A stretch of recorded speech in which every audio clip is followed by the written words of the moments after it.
Last भी वाली बात रिपीट भी कर दूँगी जी, बोलिए।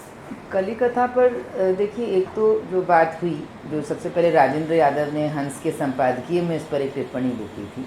हालांकि राजेंद्र जी ने मुझे फ़ोन किया था, उसके पहले मैंने हंस में अपनी 2-3 कहानियाँ प्रकाशित होने भेजी थी, हर बार लौट आई थी।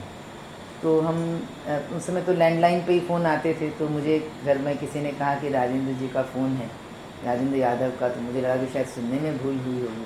तो उन्होंने कहा कि भाई तुमने तो एकदम कमाल कर दिया, ऐसा मुझे कहा फ़ोन पर। बाद में मैंने हंस का संपादकीय देखा तो देखा कि उन्होंने लिखा था कि एक तरह का डीफेमिनाइजेशन का उसका उदाहरण है, यानी कि कोई स्त्री अपनी आइडेंटिटी को हटा करके कोई दूसरी पुरुष की आइडेंटिटी ओढ़ लेती है। और क्योंकि इसमें अलका सरावगी कहाँ है, अलका सरावगी होने का अनुभव इसमें कहाँ है।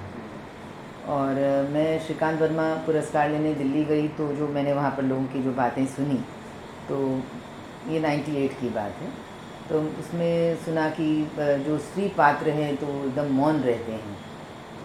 तो किसी ने मुझसे इंटरव्यू में सवाल पूछा कि आप तो यथास्थितिवाद की पोषक हैं, फिर तो कि आपके स्त्री पात्र तो विद्रोह नहीं करते हैं, जो स्थिति है उसको स्वीकार करके जीते हैं। तो इन सारी बातों को सुन कर के मुझे ये लगा कि ये जो इनकी जो एक परिकल्पना है कि एक स्त्री की दृष्टि क्या होनी चाहिए, उस दृष्टि में बहुत खोट है। क्योंकि मुझे ये लगा कि इनकी बड़ी सीमित दृष्टि है कि एक स्त्री और एक लेखक सिर्फ अपने होने के अनुभव को लिखे, ऐसी तो कोई बाध्यता नहीं होनी चाहिए। और जैसा मेरा मेंटल मेकअप बचपन से जिन भी कारणों से रहा होगा, तो मेरे दिमाग में पता नहीं कभी ये कल्पना नहीं थी कि ऐसे स्त्री लेखन जैसा कुछ एक अलग ही माने एक सब्जेक्ट अलग है स्त्री विमर्श। यानी कि अगर एक लेखक है और संयोग से जो पहली कहानी मैंने लिखी थी तो उसमें भी मुख्य पात्र एक पुरुष ही था, तो इसलिए शुरू से मेरे दिमाग में ऐसा कुछ नहीं था कि मतलब कि एक स्त्री होने से, स्त्री लेखक होने का अर्थ स्त्री होने का अनुभव ही लिखना है, मतलब या उस तक अपने को सीमित रखना है, ऐसे मेरे दिमाग में ये बात कभी भी नहीं। इसलिए उस दिन जो आपने कहा कि आपने एक स्त्री दृष्टि को लेकर के आपने कली कथा को स्टडी किया, हालांकि नामवर जी ने उसी मीटिंग में ये भी कहा था कि ये जो मौन है, जो किशोर बाबू की पत्नी का जो मौन है, ये हज़ारों वाक्यों से ज़्यादा बोलता है। क्योंकि मैंने मौन की जो एक अपनी शक्ति है ना, कि भाई एक आदमी को बोलने नहीं दिया जा रहा है, या वो जानता है कि वो बोल नहीं सकता है, तो बाद में वो सोचना भी बंद कर देता है। तो ये जो एक स्थिति है औरत की, ये अपने आप में एक विद्रोह है ना। अगर आप उसका एक पोर्ट्रेयल देखते हैं तो वो अपने आप में एक विद्रोह है। और मैंने रघुवीर साहब पर जो पीएचडी की थी, रघुवीर जी का एक उसका शीर्षक ही है किताब का, वे और नहीं होंगे जो मारे जाएंगे। रघुवीर जी का ये कहना था कि अगर आपके पात्र विद्रोह कर लेते हैं तो कहीं ना कहीं पाठक जो है वो उसमें अपनी कथारसिस उसमें पा लेता है। यानी कि पाठक के मन में भी गुस्सा होता है ना, कि आप देख रहे हैं कि एक पात्र है जो बहुत प्रताड़ित है, तो जब वो पात्र रचना के अंदर में विद्रोह कर लेता है तो कहीं ना कहीं पाठक उसमें भी उसकी कथारसिस उसमें हो जाती है, क्योंकि उसने कर लिया। तो समाज को बदलने के लिए जो हम पाठक बनाएंगे वो ये पाठक नहीं बनेगा। यानी कि वो जो पाठक होगा और उसको लगेगा कि ऐसा किसी ने जीवन जिया, तो उसके बाद में क्या, तो उस समाज को हमको बदलना है। ऐसा जब तक पाठक के मन में रचना अगर ये भाव नहीं पैदा करती है, जो ब्रेख्त की भी जो एलिनेशन थ्योरी भी है कि मतलब कि एक आप उसके प्रवाह में बहे जाते हैं, कहानी के प्रवाह में। आज कोई बहुत अच्छी फिल्म देखने जाते हैं, सब कुछ हो गया फिल्म, तो कहीं ना कहीं आपका जो गुस्सा, जो आपके अंदर में जो एक विद्रोह की भावना जो आपके मन में उठती है किसी पात्र को लेकर के, तो वो पात्र जब विद्रोह कर लेता है तो मतलब मुझे लगा कि ये आर्टिफिस भी है, माने कि एक आर्टिफिशियल कॉन्स्ट्रक्ट है। तो मैंने हंस में ही छपे हुए उस इंटरव्यू में भी कहा था जो इंटरव्यूअर थे उनको, कि मतलब मेरी समझ में नहीं आता है कि मतलब कि हम एक इतिहास के एक समय के एक दौर के एक पात्र की, एक स्त्री पात्र की जब हम बात करते हैं, तो उसका जैसा जीवन था, तो उस जीवन को पोर्ट्रे नहीं करके अगर हम उसको एक आर्टिफिशियल पोर्ट्रेयल उसको देते हैं, उसके हाथ में हम फेमिनिज़म का झंडा फहरा देते हैं और उसको कहते हैं कि तुम झांसी की रानी बनो या जो भी, तो मैंने कहा कि मुझे ये लगता है कि मतलब कि ये तो एक नकली साहित्य होगा। तो आप एक कौन से नकली मैन्युफैक्चर्ड साहित्य की आप बात कर रहे हैं, ये पता नहीं, मैं समझ ही नहीं पा रही हूँ। तो मुझे लगता है कहीं ना कहीं मतलब हमारी एक जो साहित्य के प्रति जो दृष्टि है, माने स्त्री दृष्टि तो छोड़ दीजिए, जो आपकी जो साहित्य के प्रति जो दृष्टि है, मुझे तो उस पर भी संदेह हो रहा है कि मैंने कि आप साहित्य से क्या अपेक्षा करते हैं या साहित्य क्या है। तो वही है कि मतलब कि आप अगर एक राइटिंग टू एजेंडा जो वाली जो बात है, तो उस पर मतलब मेरा एक जो स्वाभाविक जो मेरा एक मेंटल जो मेरा मेकअप था, उसमें इसके प्रति एक तरह का एक मतलब शुरू से ही मेरे अंदर में एक ये था कि नहीं, मैं ऐसा नहीं लिखना चाहती। मैं जो जैसे जो आवा में है, जो हाँ। छिन्नमस्ता में है, और या फिर जो चाक में है, मतलब पहले से लग रहा है कि इसी रूप में मुझे स्त्री को प्रोजेक्ट करना है, वैसा आपको नहीं। हाँ, जैसे अब मैंने एक रिव्यू में पढ़ा भी था कि एक तरह का प्रायोजित साहित्य, कि आपको एक बार अहमदाबाद में कोई स्त्री विमर्श पर सेमिनार में मैं गई थी, तो किसी उपन्यास पर एक स्टूडेंट अपना पेपर पढ़ रही थी। तो मैंने हालांकि उपन्यास नहीं पढ़ा था, पर मुझे लगा कि इस गांव की हर स्त्री एकदम विद्रोहिणी है। पहले तो शोषिता तो है ही, और उसके बाद में वो हर स्त्री विद्रोहिणी है। तो मैंने सोचा कि ऐसा गांव कहीं दिखता नहीं है कि जहाँ पर हर स्त्री शोषित ही हो और हर तो मैंने विद्रोह भी कर रही हूँ।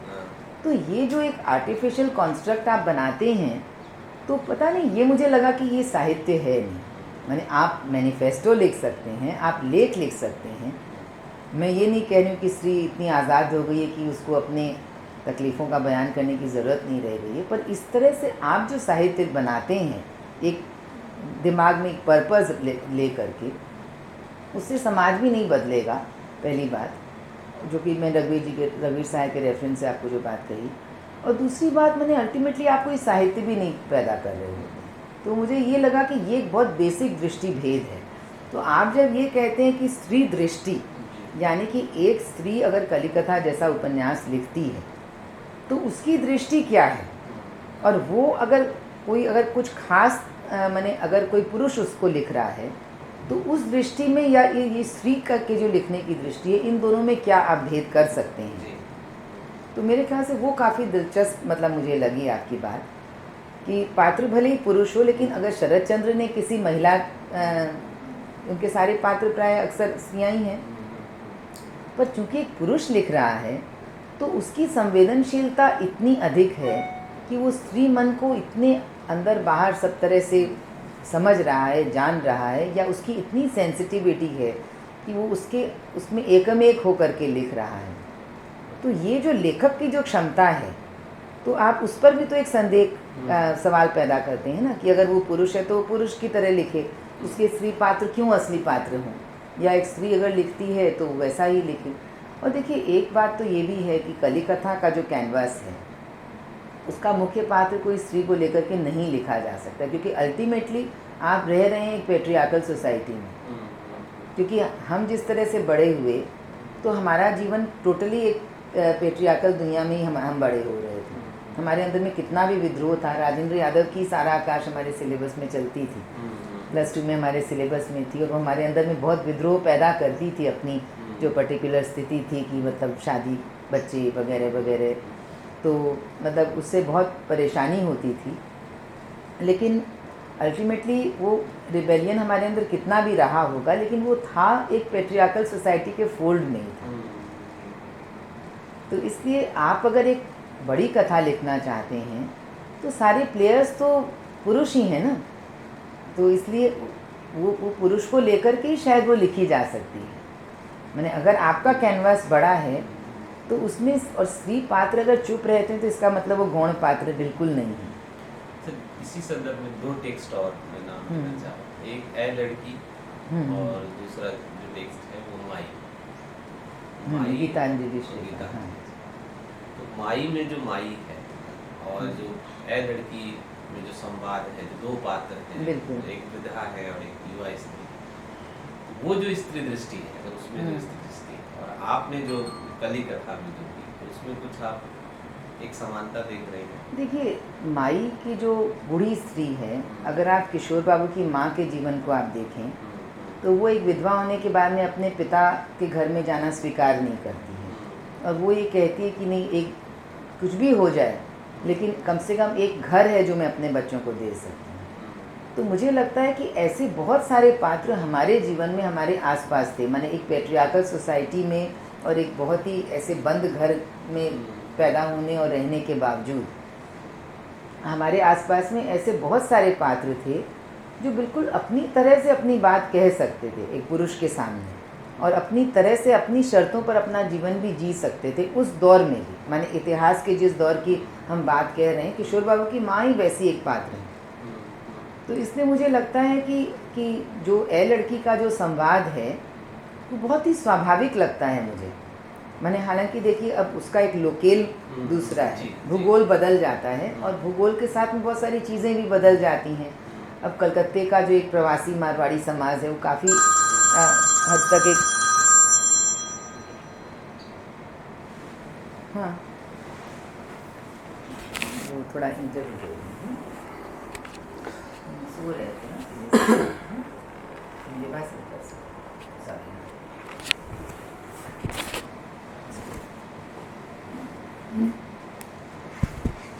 तो वो संवाद मुझे बहुत ही स्वाभाविक लगता है जो ए लड़की का संवाद है।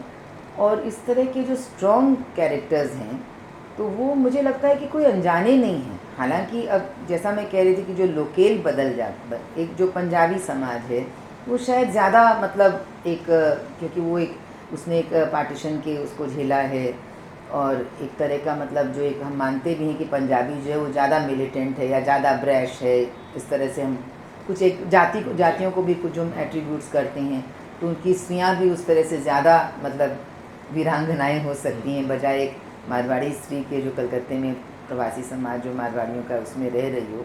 लेकिन तो भी वो मुझे ऐसा बिल्कुल नहीं लगता है कि ऐसा तो हमने कभी नहीं देखा, क्योंकि हमने तो ऐसी ही मजबूत स्त्रियों को, अपने शर्तों पर जीवन जीने वाली स्त्रियों को देखा है बचपन से, बावजूद उस पितृसत्तात्मक समाज के घेरे के अंदर भी, जो उसका विरोध भी करती हैं और अपनी शर्तों पर भी जीती हैं। माई की कहानी मुझे खास मैंने ध्यान में नहीं है, पढ़ा है मैंने, लेकिन मतलब मुझे इतनी कोई ध्यान में नहीं है माई का। आप थोड़ा बताइए कि क्या क्या था, याद दिलाइए। उसमें माई दो बच्चे हैं और वो आधुनिक शिक्षा प्रणाली में पल बढ़ रहे हैं। दोनों विदेश भी जा चुके हैं। दोनों जो बड़े होते हैं भाई बहन, तो उनको लगता है कि मेरी माँ बहुत शोषित है, मेरी माँ को वो चीज़ नहीं मिल रहा है जो मेरी माँ को मिलना चाहिए।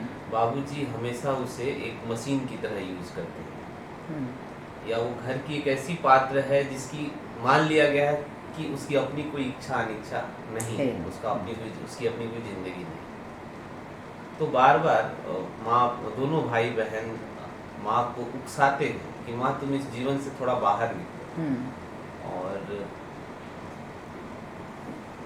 तुम ये जो तुम जीवन जी रही हो ये जीवन है नहीं, तुम आज़ाद नहीं हो, तुम्हें उड़ना चाहिए। माँ कहती है कि मेरी आज़ादी, मेरी इच्छा ये तुम लोग मुझ पे छोड़ दो।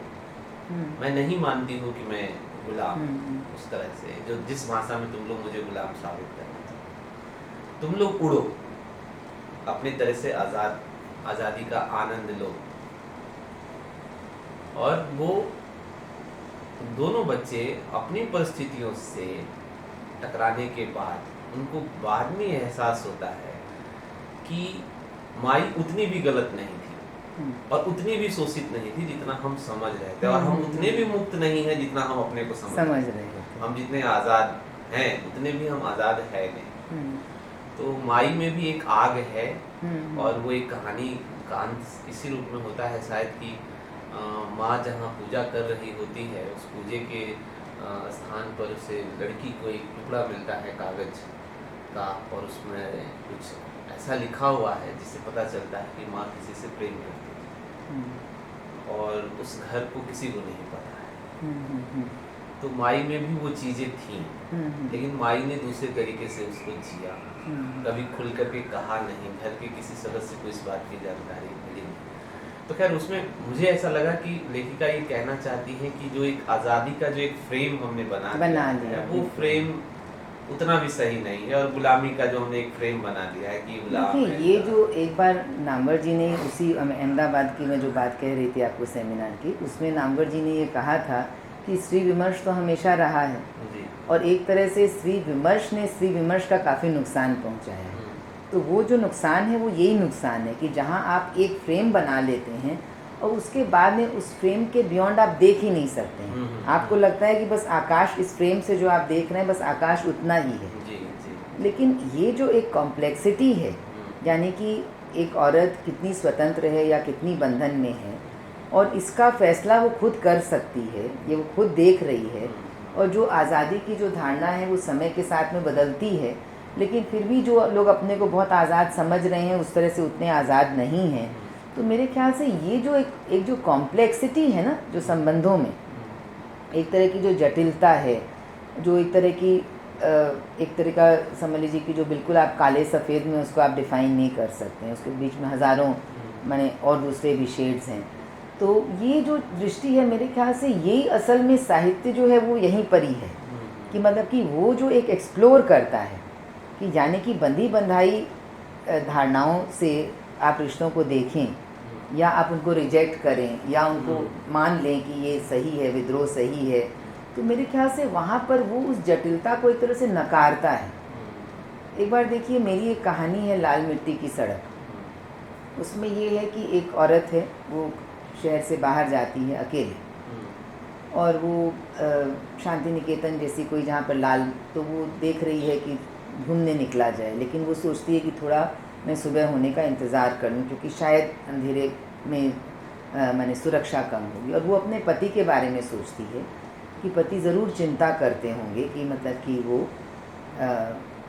सुरक्षित हैं, हालांकि उन्होंने उसको रोका नहीं है, लेकिन वो चिंता कर रहे होंगे कि वो सुरक्षित हैं। तो अब एक रिसर्च स्टूडेंट है, उन्होंने मुझे फ़ोन किया, तो उन्होंने अब इस कहानी की व्याख्या अपनी तरह से शुरू की। उन्होंने कहा कि जो पति है वो तो इतना बड़ा शोषक है। तो अब देखिए, पति शोषक है, मैं तो कहीं नहीं बता रही हूँ। तो मैंने लास्ट में उनको कहा कि भाई आपको जो लिखना आप लिख लीजिए, जो मानना हो आप मान लीजिए। मैंने तो कहानी लिख दी, क्योंकि मतलब कि ये जो वो जो स्त्री है जो अपने पति की चिंता को समझती है, क्योंकि आफ्टर ऑल ये जो समाज है, उस समाज में स्त्री कितनी सुरक्षित है ये तो हम आप सब जानते हैं, रोज़ अखबारों में पढ़ते हैं। तो अगर उस पति ने ये छूट दी है कि वो एक्सप्लोर करे अपनी तरह से दुनिया को, पर वो उसके लिए सशंकित है कि वो सेफ रहे, तो इसमें पति शोषक नहीं है। तो मैंने कहा कि ये जो फाइन थ्रेड्स है ना, ये जो महीन जो धागों की बुनावट है संबंधों की, पति पत्नी के बीच के संबंधों की, आज़ादी और कितनी आज़ादी के बीच की दुनिया की, तो ये सब ये जो बहुत मतलब एक माने अनचार्टर्ड टेरिटरी जिसको आप कहेंगे, मतलब असल में तो साहित्य का काम क्योंकि देखिए हमेशा चीज़ें एक ट्रांजिशन में ही रहती हैं, कभी भी चीज़ें बहुत डिफाइंड नहीं होती हैं।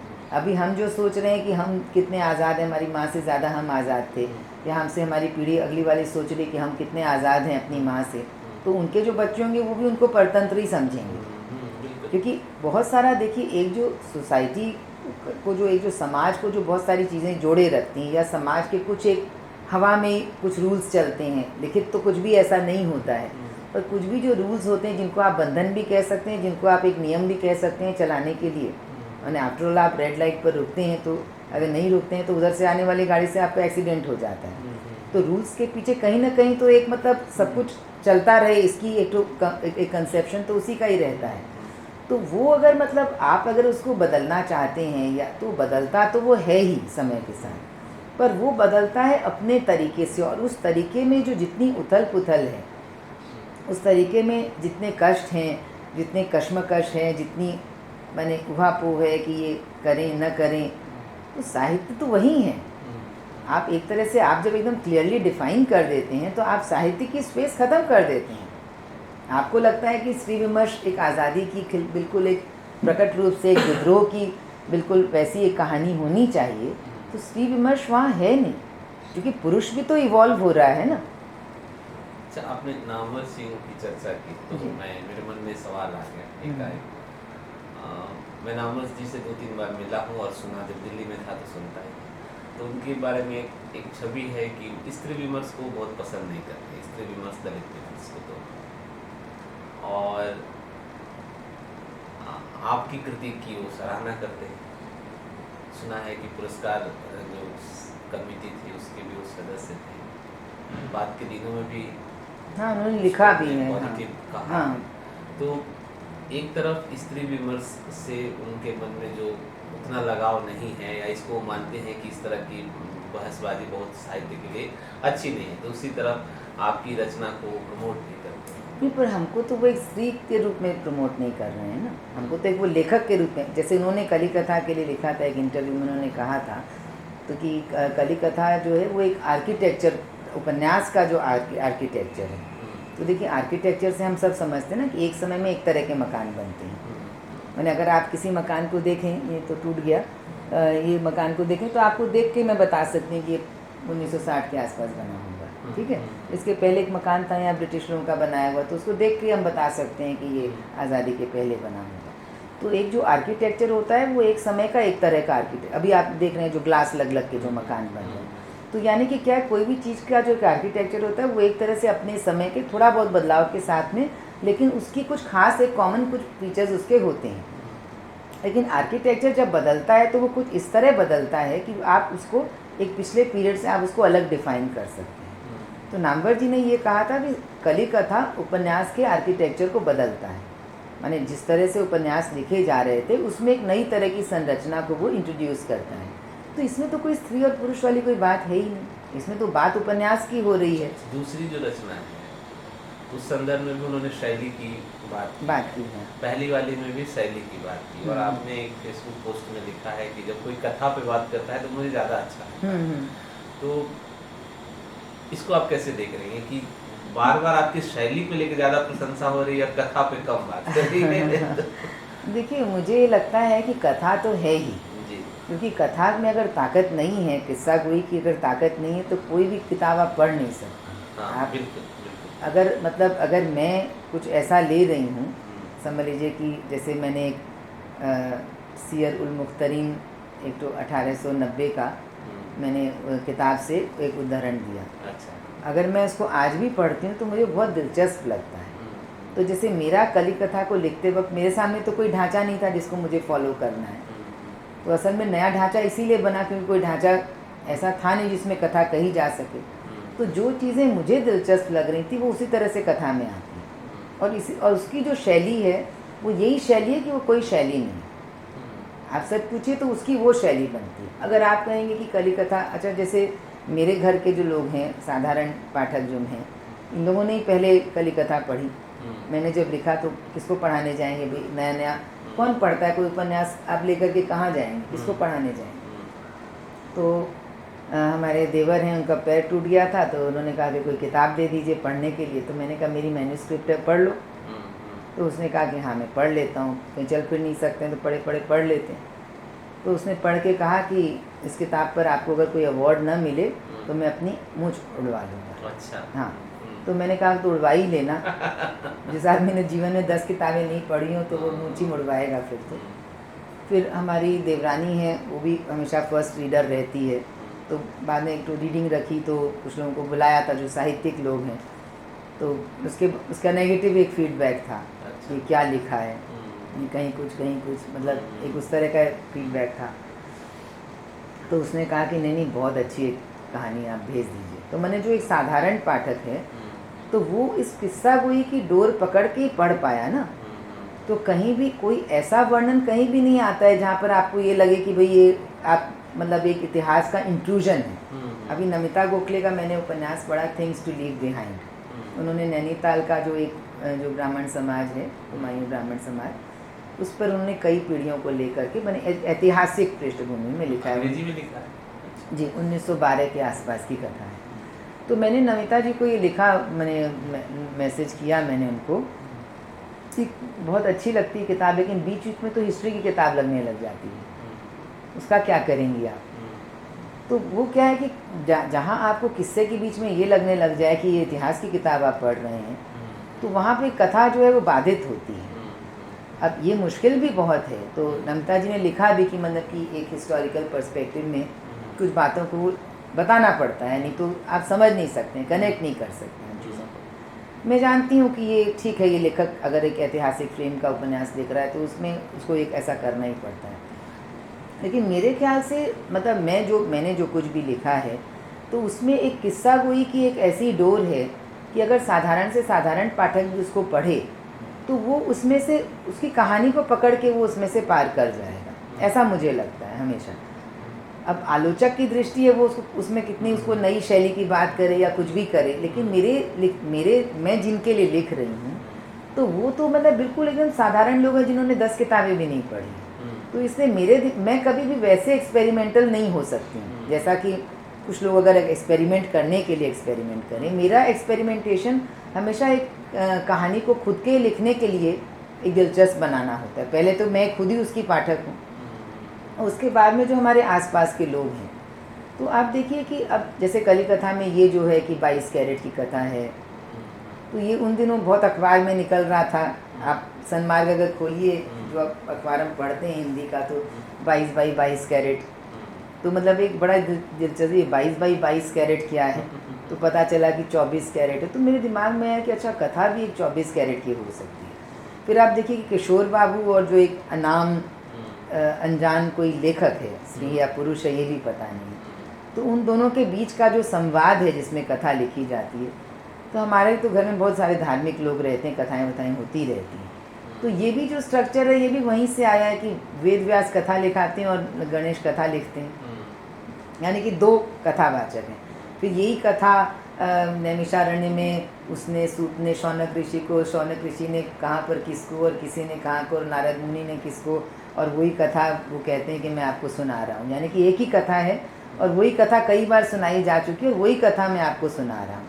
और स्ट्रक्चर ये है कि व्यास तो इतना कॉम्प्लिकेटेड है आपके ये जो भागवत कथा होती है उसका स्ट्रक्चर, कि मैं समझती हूँ कि ऐसा कॉम्प्लिकेटेड स्ट्रक्चर में तो कोई कथा लिखी नहीं जा सकती। और आप देखिए कि हमारा जितना भी इस तरह का, जैसे अरेबियन नाइट्स में आज ही बच्चों को पढ़ के सुना रही थी, तो उन लोग इतने मंत्रमुग्ध होकर के सुन रहे थे कि मैंने एक कथा दूसरी कथा को लीड करती है, तो सोना नहीं चाह रहे थे, वो कहते कि नहीं फिर आगे क्या हुआ।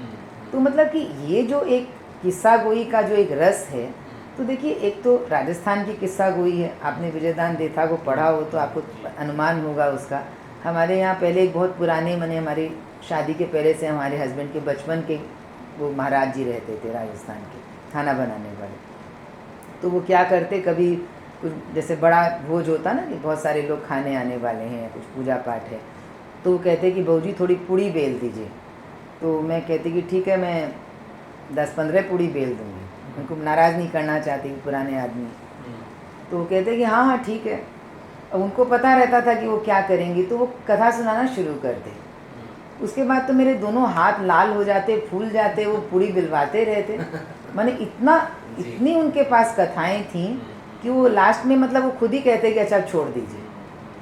तो ये एक जो कथा रस की जो ताकत है ना, तो मुझे लगता है कि शैली की अगर खाली ताकत पे अगर हम बात करें तो हो सकता है कि 2-4 आलोचक तो पढ़ लेंगे और सराह भी लेंगे, लेकिन उसको एक आम पाठक नहीं पढ़ सकेगा।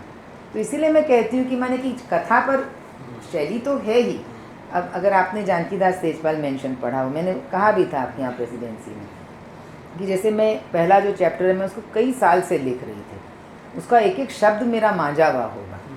तो मतलब जो माने वो आ गया है अमेरिका से, उसके बाद ड्राफ्ट बदलता भी रहा? नहीं, ड्राफ्ट तो कभी नहीं बदलता है। ड्राफ्ट तो हमेशा हर उपन्यास का पहला ही ड्राफ्ट अंतिम ड्राफ्ट होता है, वो बदल ही नहीं पाती हूँ मैं। तो जो पहला जो चैप्टर है वो मैंने कई सालों से उसी को ही लिख रही थी। मैंने कहीं इतना एक शब्द इधर का उधर कर दिया, उधर का उधर कर दिया, बस उतना ही। तो मुझे लग रहा था कि पूरी कथा इसमें कही जा चुकी है, तो उसके आगे की कथा अब क्या हो। और उसके बाद में एक दिन अचानक ऐसा हुआ 3-4 साल बाद कि मैं उसको लेकर के बैठी, कई बार पढ़ती भी थी, जितनी बार लेके बैठती उतनी बार पढ़ लेती थी। तो अचानक मुझे लगा कि जय गोविंद जो है ये तो उसने पहले लिख करके रखी है कथा, और असल में जयदीप के नाम से, और अभी ये छोड़ करके जा रहा है शहर, और अभी इसको ये कथा मिलती है और अभी ये पढ़ रहा है। तो आप देखिए कथा मैंने 2 हिस्सों में बंट गई। एक जो कथा उसने लिख करके रखी है और मुझे इतना मज़ा आने लग गया उसको लिखने में। तो मुझे लगता है कि कहीं ना कहीं शैली जो है वो लेखक के लिए अपने खुद के भी आज वो जो क्रिएट कर रहा है, आप एक ही कहानी बार बार नहीं लिख सकते हैं। आप एक ही कहानी या आप 10 कहानियाँ एक ही तरीके से भी आप नहीं लिख सकते। हालांकि कॉमन तो ज़रूर बहुत सारे एलिमेंट्स होंगे। आप अगर आप ही हैं तो आपके बहुत सारे एलिमेंट सभी कहानियों में होंगे, लेकिन पर फिर भी मतलब कहीं ना कहीं मतलब एक नई तरह से भी कथा कहने की, जो आपके लिए खुद के लिए दिलचस्प हो, लेकिन वो सिर्फ शैली के लिए नहीं कही जाती है। उसका जो एजेंडा है वो किसी को रिझाने का नहीं है, आलोचक को। आलोचक के लिए आप कथा नहीं लिखते हैं, आप कथा तो उन लोगों के लिए लिख रहे हैं ना जो साधारण पाठक हैं। अल्टीमेटली आलोचक कितने होंगे और कितने लोग पढ़ लेते होंगे? हिंदी साहित्य में कितने 400-500 आलोचक होंगे, तो उनके लिए तो आप खाली कथा नहीं लिख सकते हैं। तो देखिए, ये एक जो हमारे संस्कारों में जो एक कथा बह के आती है, मैंने जो आपको उदाहरण दिया उनका, तो हमारे जो संस्कारों में कथा बह के आती है, लेकिन साथ साथ मतलब आपको ये भी पता है कि समय इतना बदल गया है और इस तेज़ी से बदल गया है, सब कुछ एक साथ में इतना बदल गया है कि मैंने वो पुरानी कथाओं पढ़ने से भी ऐसे लगता है कि मैंने जैसे आपके पास कुछ टेक अवे नहीं, मैंने वो खाली एक लेवल पर अगर वो कथा चलती है, समझ लीजिए कि कोई भी रिश्ता है, वो रिश्ता बना टूट गया, मैंने वहाँ तक ही अगर वो कथा रहती है, तो ऐसे लगता है कि जैसे मैंने उसमें आपको मतलब क्योंकि एक समय है ना, कोई भी कथा जब लिखी जा रही है तो एक बहुत बड़ा एक समय है, चाहे वो इतिहास का हो या आज का भी हो। अभी मैंने एक कथा लिखी है, कहानी लिखी 40-50 पन्ने की तद्भव के लिए। तो मैं ये सोच रही थी कि जिस समय को हम जी रहे हैं और जिन लोगों को हम जानते हैं, देख रहे हैं, उनके बारे में कथा लिखना सबसे मुश्किल काम है।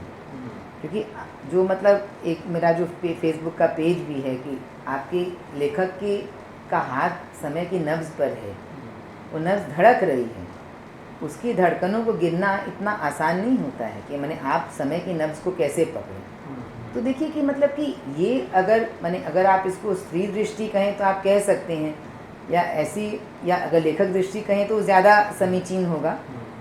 क्योंकि ये जो लेखक की जो दृष्टि है कि मतलब कि हम जिस समय में जी रहे हैं, अगर हम उसकी कोई कथा कह रहे हैं, तो आज देखिए इतने सारे टीवी सीरियल्स भी आ रहे हैं, इतनी सारी फिल्में भी बन रही हैं, एक साहित्य जो है, ये सब हैं तो आखिर साहित्य पर ही आधारित, पर जो ऑडियो विजुअल है उसका एक इतना माने पुल होता है ना एक तरह का, जो हम रोज शिकायत भी करते हैं कि पढ़ने वाले लोग कम हो रहे हैं। तो आप जो कथा लिख रहे हैं वो अपने समय के साथ में भी तो उस कथा को एक चलना होगा ना। तो उस कथा को कहने के तरीके शायद पुराने तरीकों से अपने आप अलग हो जाते हैं, वो कथा का दबाव है। जी, आपने वो एक फेसबुक पोस्ट पे थ्रिल शब्द का कभी वो नारायण जी का था जी, ये थ्रिल आप अपने उपन्यासों में महसूस करते हैं इस तरह से? देखिए मतलब जैसे अब अपने उपन्यासों को लिखते समय तो पता नहीं, इतना नहीं पता चलता है, क्योंकि अपना लिखा हुआ तो अच्छा ही लगता है। आत्ममुग्धता भी तो एक चीज़ है ना, जिससे कि आपको देखिए, दो लेखक के सामने दो चीज़ें बहुत मुश्किल होती हैं। एक तो वो जो खुद अपना आलोचक होता है, एक तो उसके कारण वो नहीं लिख पाता है, और दूसरे अगर वो आत्ममुग्ध हो जाता है तो वो कुछ भी लिखता है वो सोचता है कि उसने बहुत अच्छा लिखा है। तो दोनों ही परेशानियां हैं ना। अगर आप बहुत अधिक सेल्फ क्रिटिकल हो तो आप लिख नहीं सकते हैं, और अगर बहुत ही आपको अपना लिखा हुआ बहुत ही पसंद आ रहा हो तो फिर तो बहुत मुश्किल है, क्योंकि फिर आप किसी भी तरह की अगर आलोचना आपके अंदर नहीं होती है तो वो भी काफ़ी मुश्किल है। लेकिन जैसे अब जानकीदास तेजपाल मेंशन था, तो मुझे अशोक सेकसरिया जो हमारे गुरु थे, तो उन्होंने पढ़ा तो उन्होंने कहा कि मतलब कि पता नहीं, अब मैंने उपन्यास गुरु की अर्थ में मतलब एक अशोक जी के साथ में, देखिए गुरु उस अर्थ में वो गुरु नहीं थे जिस अर्थ में लोग गुरु कहते हैं, क्योंकि अशोक जी अपने को कुछ मानते भी नहीं थे, और वो हमेशा एक उत्सुक रहते थे दूसरों की बातों को सुनने में। एक तरह के वो साउंडिंग बोर्ड थे कि आप अपनी बातें उनको कह रहे हैं और वो सुनते रहते हैं अपनी तरफ से। और कभी उन्होंने ऐसा नहीं कहा कि ये लिखना अच्छा है या ये, वो हमेशा एक डाउट में जीने वाले व्यक्ति थे, इसीलिए उन्होंने खुद भी बहुत कम लिखा। एक होता ना कि एक सेल्फ डाउट, पर उनको देख के ही मुझे लगता था कि अगर किसी में इतना सेल्फ डाउट हो तो वो इतना प्रतिभाशाली होकर के भी वो अल्टीमेटली लिख नहीं सकेगा। तो मैं हमेशा अच्छा मानती हैं या नहीं, देखिए शायद अच्छा तो था ही, लेकिन बहुत अधिक मात्रा में अच्छाई भी शायद मुश्किल पैदा करती है। तो मुझे हमेशा, जैसे अशोक जी मुझे जानकी दास के लिए उन्होंने मुझे कहा कि पूरा हो गया, तो वो हमेशा बहुत मैंने घबरा जाते थे, पूरा हो गया। तो मैंने कहा मुझे तो लग रहा है पूरा हो गया। तो उन्होंने कहा कि अच्छा पूरा हो गया, आपको ऐसा लग रहा है कि पूरा हो गया, तो एक उपन्यास आखिर क्या कहता है? मैंने कहा पता नहीं क्या कहता है, वो तो बाद में सोचा जाएगा, लेकिन मतलब पूरा तो हो गया। तो वो बहुत घबराते थे। तो मुझे लगता था कि मतलब कि अल्टीमेटली देखिए, लेखक एक चेष्टा ही करता है कि वो एक कहानी को बुनता है, अपने पात्रों में रमता है, या अपने पात्रों के साथ उनके सुख दुख को जीने लग जाता है, और बहुत तरह से वो हर्ट भी होता है, परेशान भी होता है। एक आम जीवन जो जिसको उसको जीना पड़ता है, तो उससे भी वो अपने को बहुत कटा हुआ महसूस करता है। तो सब कुछ एक साथ ही सब कुछ चलता रहता है। लेकिन इसके बावजूद मतलब एक तरह का जो ये जो चारों तरफ जो जीवन चल रहा है, इसको कैसे वो आयत्त करे, इसके लिए तो उसके खुद के मन में भी तो बहुत सारी उधेड़ बुन बहुत सारी चलती रहती है। मैं फिर से उसी बात पर असल में चली गई, जो शैली वाली बात पर। हम थ्रिल पे बात कर रहे थे। हाँ, तो अशोक जी ने ये कहा कि बहुत रेसी है। रेसी मीन्स? उन्होंने कहा कि मतलब कि अपने को पढ़ा ले जाता। अच्छा। तो मैंने कहा तो ये तो अच्छी बात ही होगी। इसमें मैंने इसको भी वो हमेशा वो आलोचना की तरह से ही कहते थे, कोई भी बात कभी अच्छी बात नहीं कहते थे। वो मतलब उस तरह के गुरु थे कि वो डंडा लेके ही खड़े रहे। अच्छा। तो मैंने कहा तो अच्छी बात ही होगी, इसमें बुरी बात क्या है?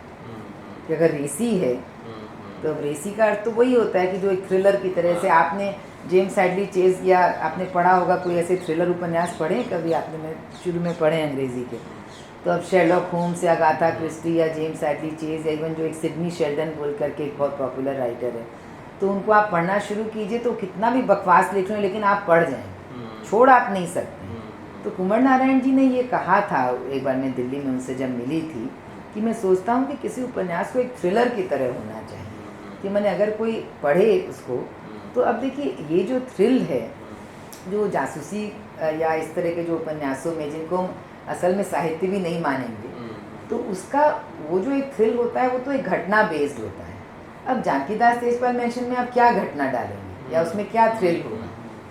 तो वो तो क्या है कि मतलब कि एक तरह की जो कहानी का जो रस है वो इस तरह से मतलब पाठक को लपेटे रखे कि वो उसको पूरा पढ़ जाए, एक थ्रिलर की तरह पढ़ जाए उसको, मैंने कि उसको छोड़ ना सके। मेरे ख्याल से उनका आशय यही रहा होगा, और मेरा तो कम से कम आशय यही था।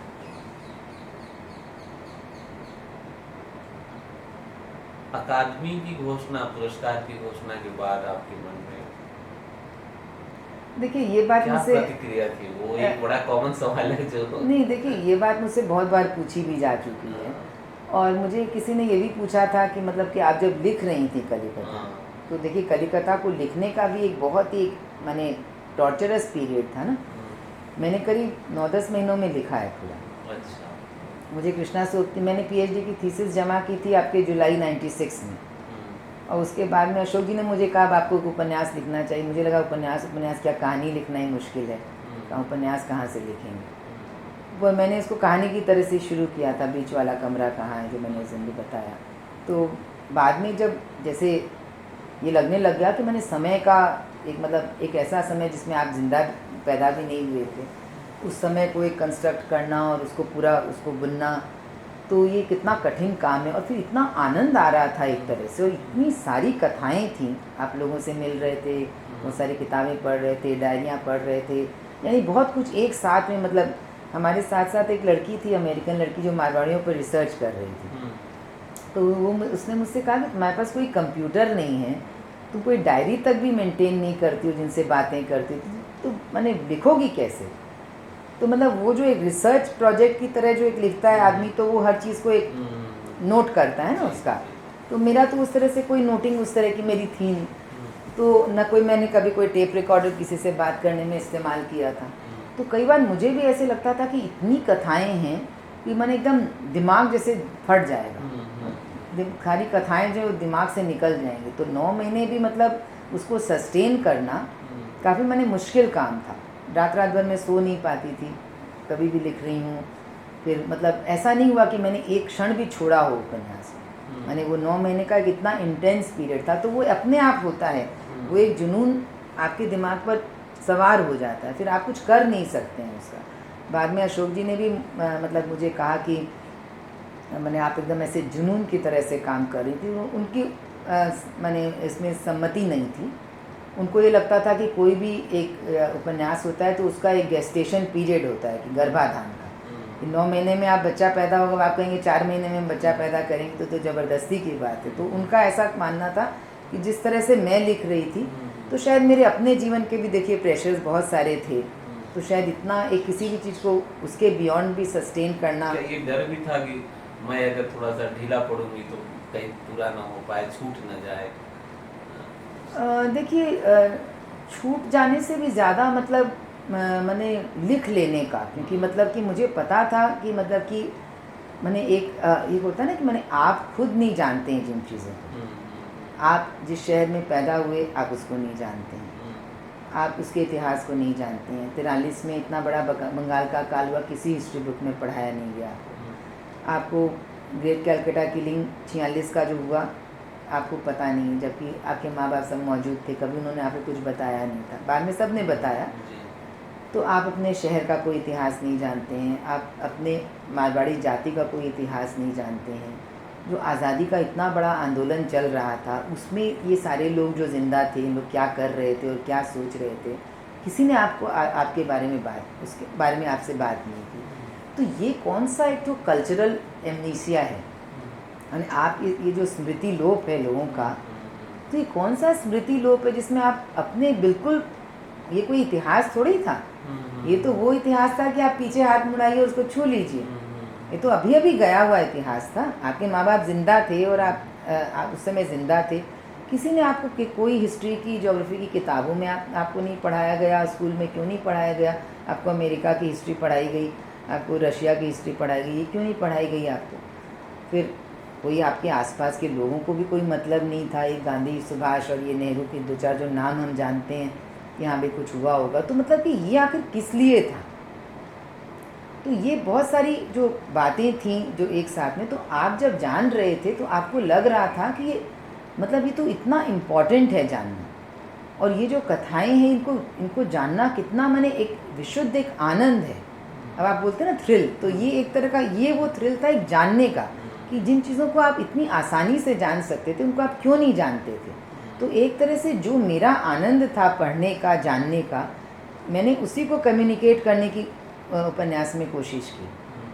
तो देखिए, इसलिए ऐसा नहीं था कि लिखते समय मुझे पता नहीं था कि मैं कोई बहुत बड़ा काम कर रही हूँ। मुझे पता था, मुझे उस समय भी मालूम था कि मैं एक बहुत बड़ा काम कर रही हूँ। और बाद में लिखने के बाद में मैंने अशोक जी को ये कहा भी कि जो काम आप लोगों को करना चाहिए था वो काम मैंने किया है। तो आपकी वैसी भावना दूसरी रचनाओं के साथ भी आई? देखिए, उसके बाद की जो रचनाएं हैं, देखिए हर रचना का एक अपना वो होता है, उसका एक जो मेन जो मोटिवेटिंग फैक्टर होता है ना, वो एक कुछ दूसरा होता है। या तो वो आपको बहुत अधिक माने एक लुभाए, जैसे आप समझ लीजिए शेष कादम्बरी था।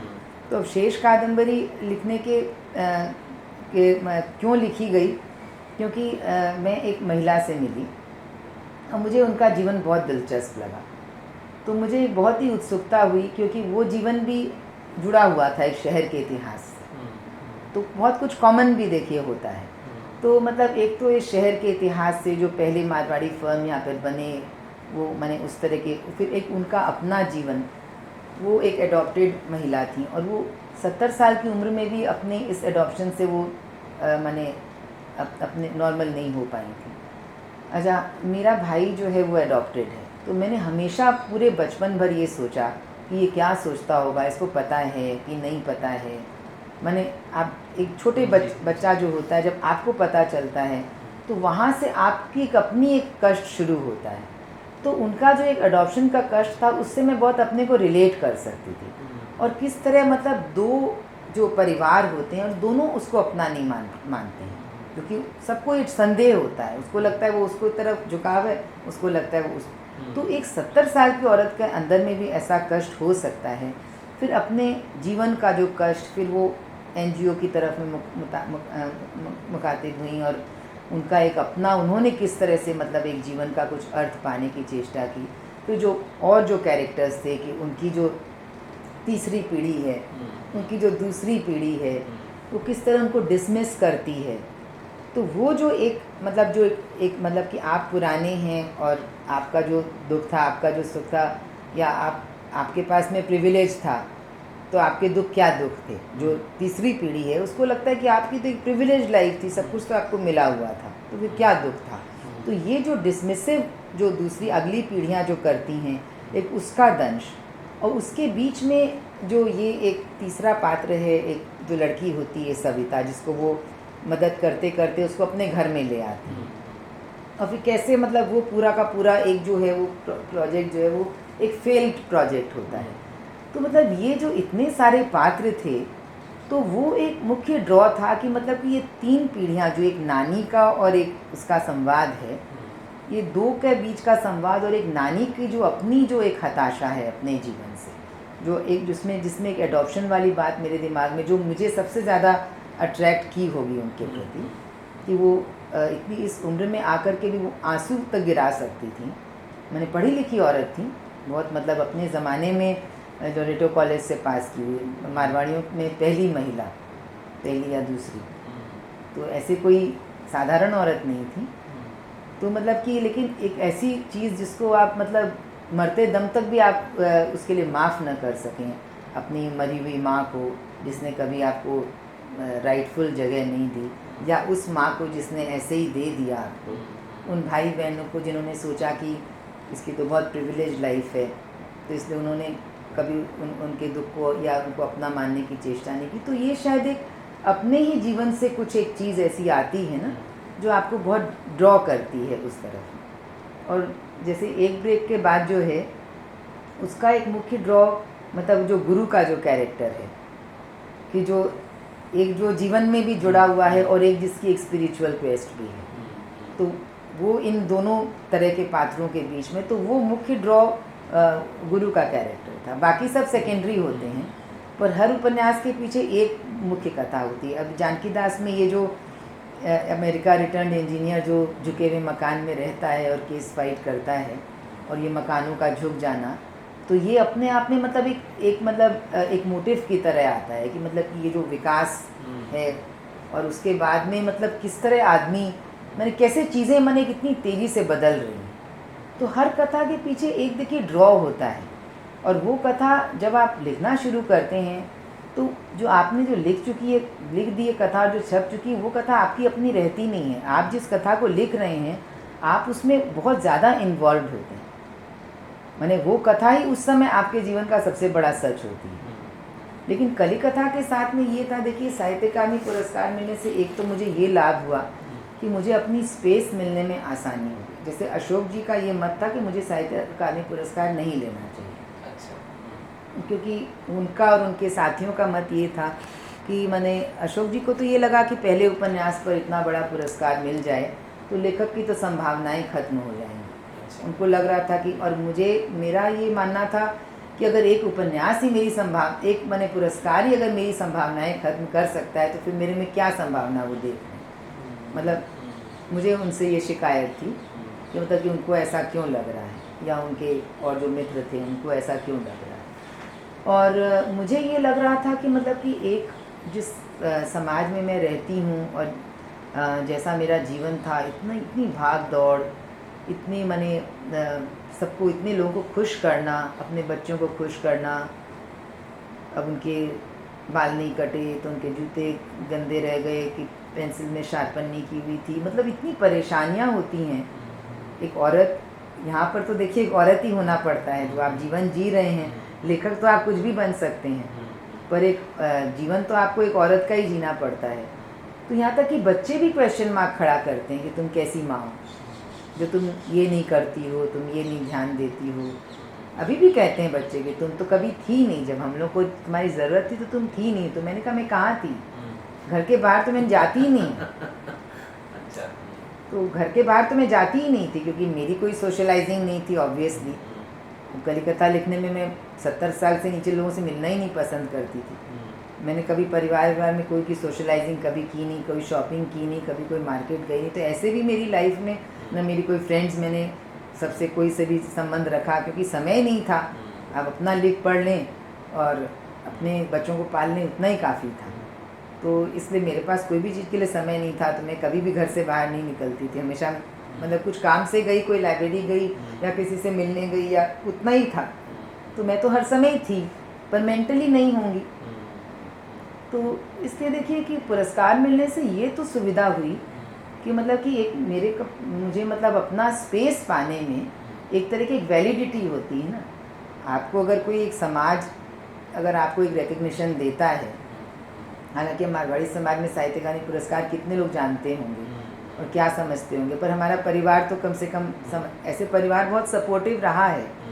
पर वही बात ना कि सपोर्टिव रहने का मतलब ये थोड़ी कि आपसे सब उम्मीदें छोड़ दे या आपको छोड़ दे कि मतलब आप जो मन में आए करो। वैसा सपोर्टिव कोई नहीं होता है, आज भी नहीं है। तो वो जो छोटे छोटे संघर्ष हैं तो हर व्यक्ति को करने होते हैं। ये कोई स्त्री होने के नाते के संघर्ष नहीं। अगर आप पुरुष हैं और आप लेखक हैं तो आपको अपने परिवार को पालने के, अपनी पत्नी को खुश रखने के, अपने बच्चों को खुश रखने के, ये तो सबको करने होंगे, करने पड़ते हैं। तो मैं इसको एक स्त्री संघर्ष की तरह भी देखिए नहीं देखती हूँ, पर फिर भी एक स्त्री होने का कुछ तो ज़्यादा आपकी ड्यूटीज़ कुछ तो ज़्यादा रहती हैं, खास करके बच्चों के प्रति। तो मुझे लगता है कि पुरस्कार मिलने से एक वो सहूलियत जो कि मैंने पहले भी सोचा था, जब मिला साहित्य अकादमी पुरस्कार तो मुझे ये भी लगा। फिर मैंने एक बार ये भी कहा कि अब साहित्य अकादमी पुरस्कार मिल गया तो बल्कि मैं फ्री हूँ। अब तो कोई पुरस्कार, लोग तो शायद पुरस्कार के लिए अच्छा और अच्छा लिखना चाहते होंगे, अब तो मैं खाली अच्छा लिखने के लिए अच्छा लिखना चाहूँगी। और तो कुछ मिलना नहीं बाकी है, तो फिर आप क्या चीज़ के लिए कोई, तो आप खाली अच्छा लिखने के लिए, यानी साहित्यिक में आप क्या अपना, आपका क्या ऑब्योर बनता है या आपका क्या साहित्य को क्या अवदान हो सकता है, तो आपका तो टारगेट बल्कि ऊंचा ही होता है, नीचा क्यों होगा।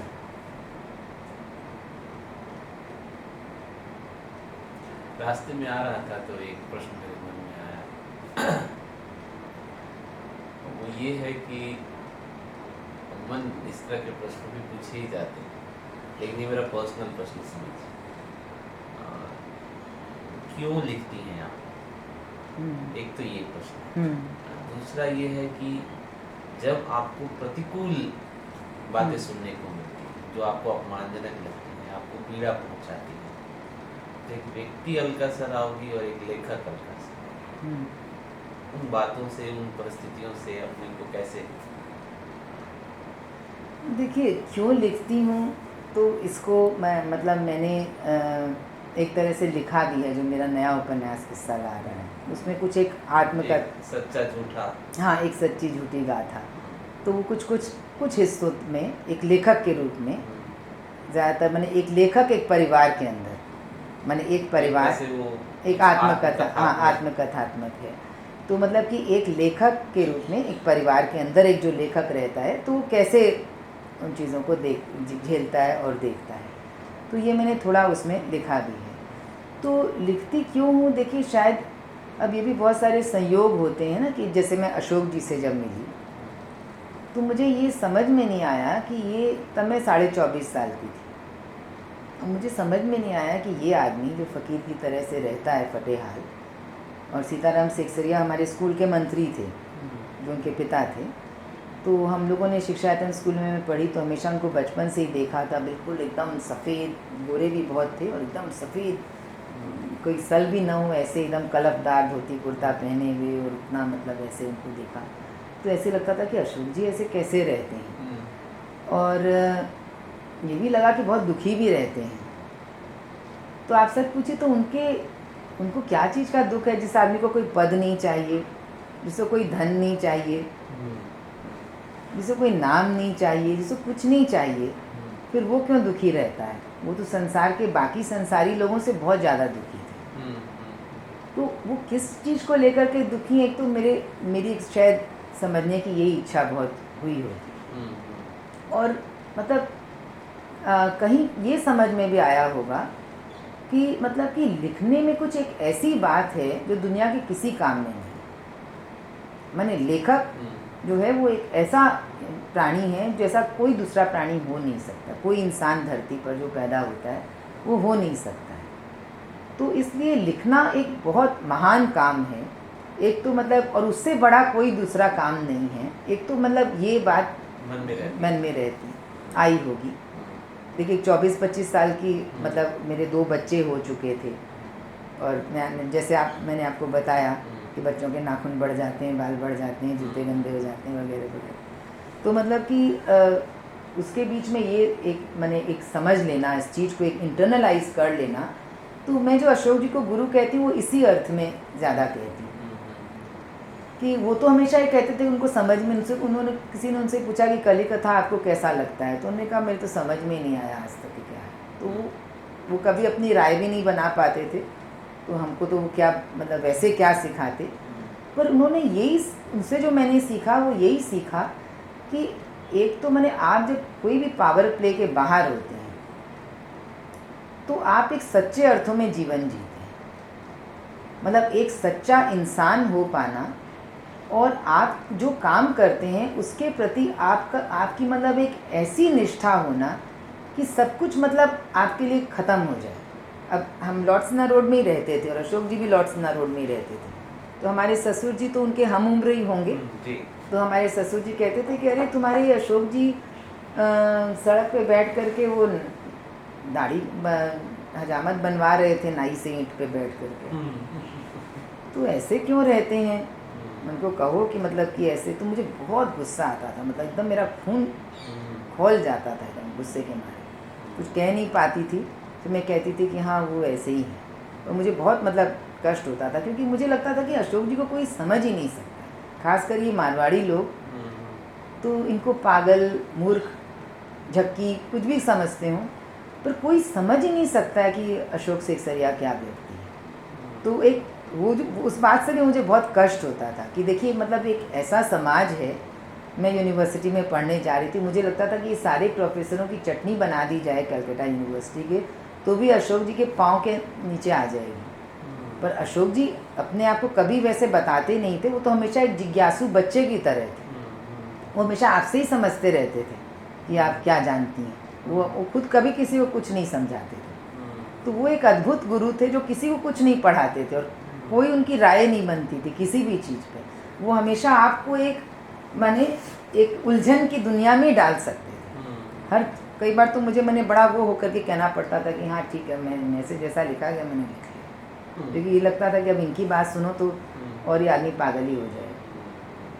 तो लेकिन मतलब कि ये जो, और मुझे एक बार अशोक जी ने कहा कि उनके कोई मित्र आए होंगे उनके यहाँ, तो उनके जाने के बाद में अशोक जी ने मुझे अगले दिन कहा कि उन्होंने मुझसे पूछा कि is she serious about literature.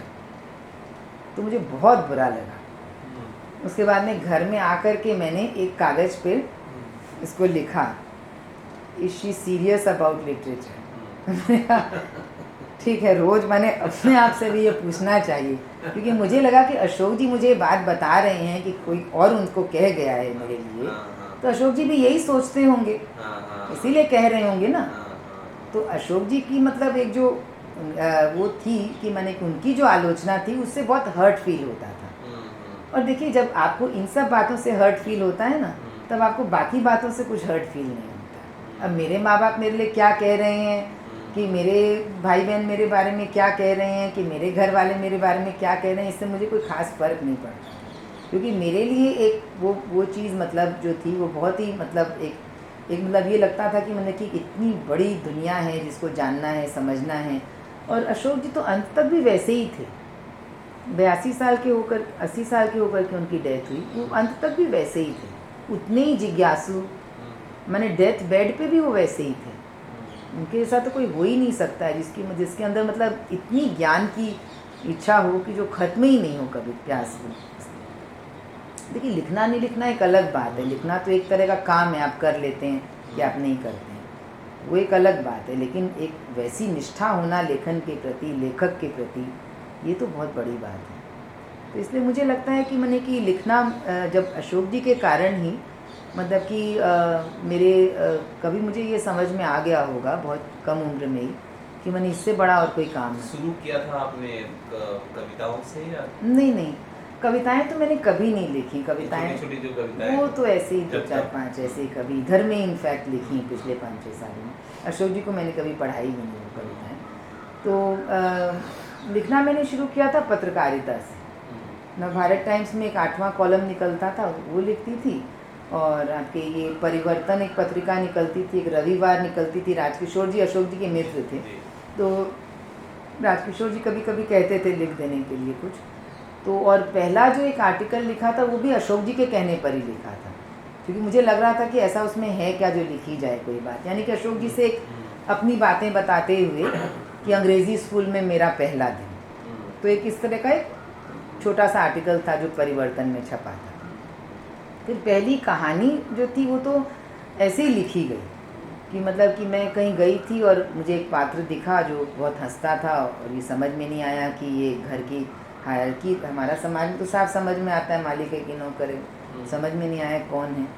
बहुत हंसता रहता था। फिर आ रहे थे तो देखे रो रहा था, तो पूछा कि कौन था ये, कौन था, किसकी बात कर रहे, पर समझ में नहीं आया किसी को। वो अच्छा उस पागल की, मैंने कहा पागल है क्या, तो लेकिन हाँ तुम भी तो पागल ही हो, तभी तुमको पागल नहीं लगा होगा। तो मैंने ये कहानी इसी तरह ख़त्म होती है, असल में इसी तरह की कुछ बात हुई होगी। तो मुझे वो पात्र बहुत दिन तक हॉन्ट करता रहा। तो ये भी शायद देखिए कि ये जो एक सेंसिटिविटी होती है ना, कि एक अशोक जी जैसा आदमी जो मार्जिन्स पर पड़ा हुआ है और जो मार्जिन से निकलेगा भी नहीं। मैंने अशोक जी ने सारा जीवन बिना मोजे के काटा। इतनी ठंड पड़ती थी, एक आध बार कलकत्ता में 9-10 डिग्री टेम्परेचर हो गया था, इतने वो ठंड में ठिठुरते रहते थे पजामा पहने और बिना मोजे के। कितनी बार मैं उनके घर में मोजे लेके गई कि आप थोड़ी देर पहन लीजिए, फिर मैं जाते समय ले जाऊँगी, तो उन्होंने कभी मोजे नहीं पहने। तो जो आदमी मतलब ऐसा था कि मतलब कि और उसके त्याग की, उसके होने की किसी को कोई खबर भी नहीं थी और लोग उनको पागल ही समझते थे। तो ये जो एक सेंसिटिविटी आपके अंदर में जो पैदा होती है ना, कि मतलब कि तो शायद उस आदमी को देख करके भी मतलब मुझे लगा होगा कि मतलब ये जो एक हाशिए पर पड़ा आदमी है, जिसकी मतलब किसी को कोई दिखता भी नहीं है वो किसी, और वो है और वो हंसता भी है और वो रोता भी है, लेकिन किसी को पता ही नहीं, किसी को मतलब ही नहीं है कैसे वो जीता है, क्या वो सोचता है, क्या उसके अंदर बीतती है। तब मैंने ये कहानी लिखी तो अशोक जी को दी, तो उन्होंने कहा कि उसमें भेज दीजिए। ये महाविशेषांक निकल रहा था ना, रविंद्र कालिया संपादक थे वर्तमान साहित्य, छोटी सी कहानी थी। तो अशोक जी ने कहा कि हाँ कहानी तो बन गई है तो भेज। तो मुझे तो पता भी नहीं था कि, क्योंकि इधर में कॉलेज के दिनों से तो फिर अंग्रेज़ी की पढ़ाई ज़्यादा की थी, तो हिंदी साहित्य के बारे में वैसे भी कुछ पता नहीं था, और ख़ास करके कंटेम्प्रेरी साहित्य तो पढ़ाया भी नहीं जाता है। कंटेम्प्रेरी साहित्य +2 तक तो कोई पढ़ाता नहीं है, कोई एक आध कोई आ गए अज्ञे या कोई तो बात अलग है, उसके आगे तक तो आप जानते भी नहीं हैं। तो उन्होंने कहा कि रविंद्र कालिया ने उनको चिट्ठी लिखी थी कहानी भेजने के, तो उन्होंने कहा कि इस पर भेज दीजिए, तो उसमें भेज दी, तो उसमें छपी कहानी, तो उसकी काफ़ी चर्चा भी हुई, बहुत सारे लेखों के पत्र वत्र आए, तब मैं उस कहानी लेखक बनी उस कहानी से। विषय मन में आता है कि मैं इस विषय पे लिखूं ही? देखिए विषय नहीं होता है, वो क्या है, कोई पर्सन होता है अक्सर, तो मतलब एक आपके अंदर एक कौतूहल होता है ना, कोई भी किसी भी शख्स, कोई ईर्ष्या इस तरह की कि इस विषय पे मैं लिखी होती? ईर्ष्या नहीं होती है, लेकिन मतलब अच्छा लगता है अगर कोई बहुत अच्छा लिख रहा है। जैसे विनोद कुमार शुक्ल का ये उपन्यास था ना, दीवार में एक खिड़की रहती, तो अशोक जी के एक मित्र हैं महेंद्र भल्ला, उन्होंने कहा कि बहुत ईर्ष्या तो होती होगी, मतलब मैं आपका ये उत्तर हाँ, सुनूंगा, लेकिन हाँ। आपने कहा ईर्ष्या नहीं होती है, ऐसा नहीं, कैसे आप कह रहे हैं ईर्ष्या नहीं, होती? ईर्ष्या मतलब उस अर्थ में नहीं होती है। आप आपको जब किसी का, पुरस्कार मिला होगा तो लोगों को बहुत ईर्ष्या हुई होगी कि आपको क्यों मिल गया। हाँ वो सब तो ठीक है, लेकिन हम लिखने की बात कर रहे हैं ना, पुरस्कार की बात नहीं कर रहे हैं। जी। तो अगर कोई बहुत अच्छा लिखता है तो मतलब एक खुशी सी होती है ना, कि मतलब कि और मतलब कि इतना अच्छा लिखा है, और क्या हम कभी ऐसा अच्छा भी लिख सकेंगे, या कभी क्या मतलब हिंदी को मतलब हम इस लेवल तक पहुंचा सकते हैं कि मतलब कि कोई दुनिया उसको पढ़े, एक ये तो मन में आता है। लेकिन उसको आप ईर्ष्या नहीं कहेंगे एग्जैक्टली। ईर्ष्या तो लोगों के मन में यही सब धन पद और कुर्सी नाम, इसके लिए होती है ईर्ष्या कि मेरी चर्चा नहीं हो रही है, उनकी हाँ चर्चा हो रही है। ये सब होती होगी ईर्ष्या। पर लिखने के लिए तो वैसे ईर्ष्या नहीं हो सकती किसी है की ना। प्रतिभा से ईर्ष्या नहीं होगी। नहीं, प्रतिभा से कैसे ईर्ष्या होगी? वो सब उसी तरह की ईर्ष्या होती है कि किसी को कुछ मिल जाए और आपको लगे उस काबिल है नहीं वो, हाँ हाँ। तो आपको ये लग सकता है, आप क्रिटिकल हो सकते हैं उसके प्रति। पर लिखने को लेकर के ईर्ष्या नहीं हो सकती, क्योंकि संभावना तो हर जगह, कोई भी कुछ भी लिख सकता है, आपसे बेहतर लिख सकता है, कोई भी कहीं भी लिख देगा। और एक तो समय के साथ तो पुराना जो अब आज हम पढ़ते हैं तो हमको तो पुराना ही लगता है, तो आज हम जो लिख रहे हैं वो भी 100 साल बाद तो पुराना ही लगेगा लोगों को। तो ऐसा आप मतलब कुछ कालजयी जिसको एक्चुअल में कहा जाता है कि जो हमेशा पढ़ने के बाद भी हमेशा नया ही लगे, तो ऐसा कुछ अगर लिखा जा सके। अच्छा, आप बचने की कोशिश करते हैं क्या? मतलब मैं विवाद में ना आऊँ। हाँ, मैं किसी- सबसे ही बचने की कोशिश करती हूँ। मैं अगर कोई पड़ोसी निकल जाए तो मैं तुरंत अंदर घुस जाती हूँ।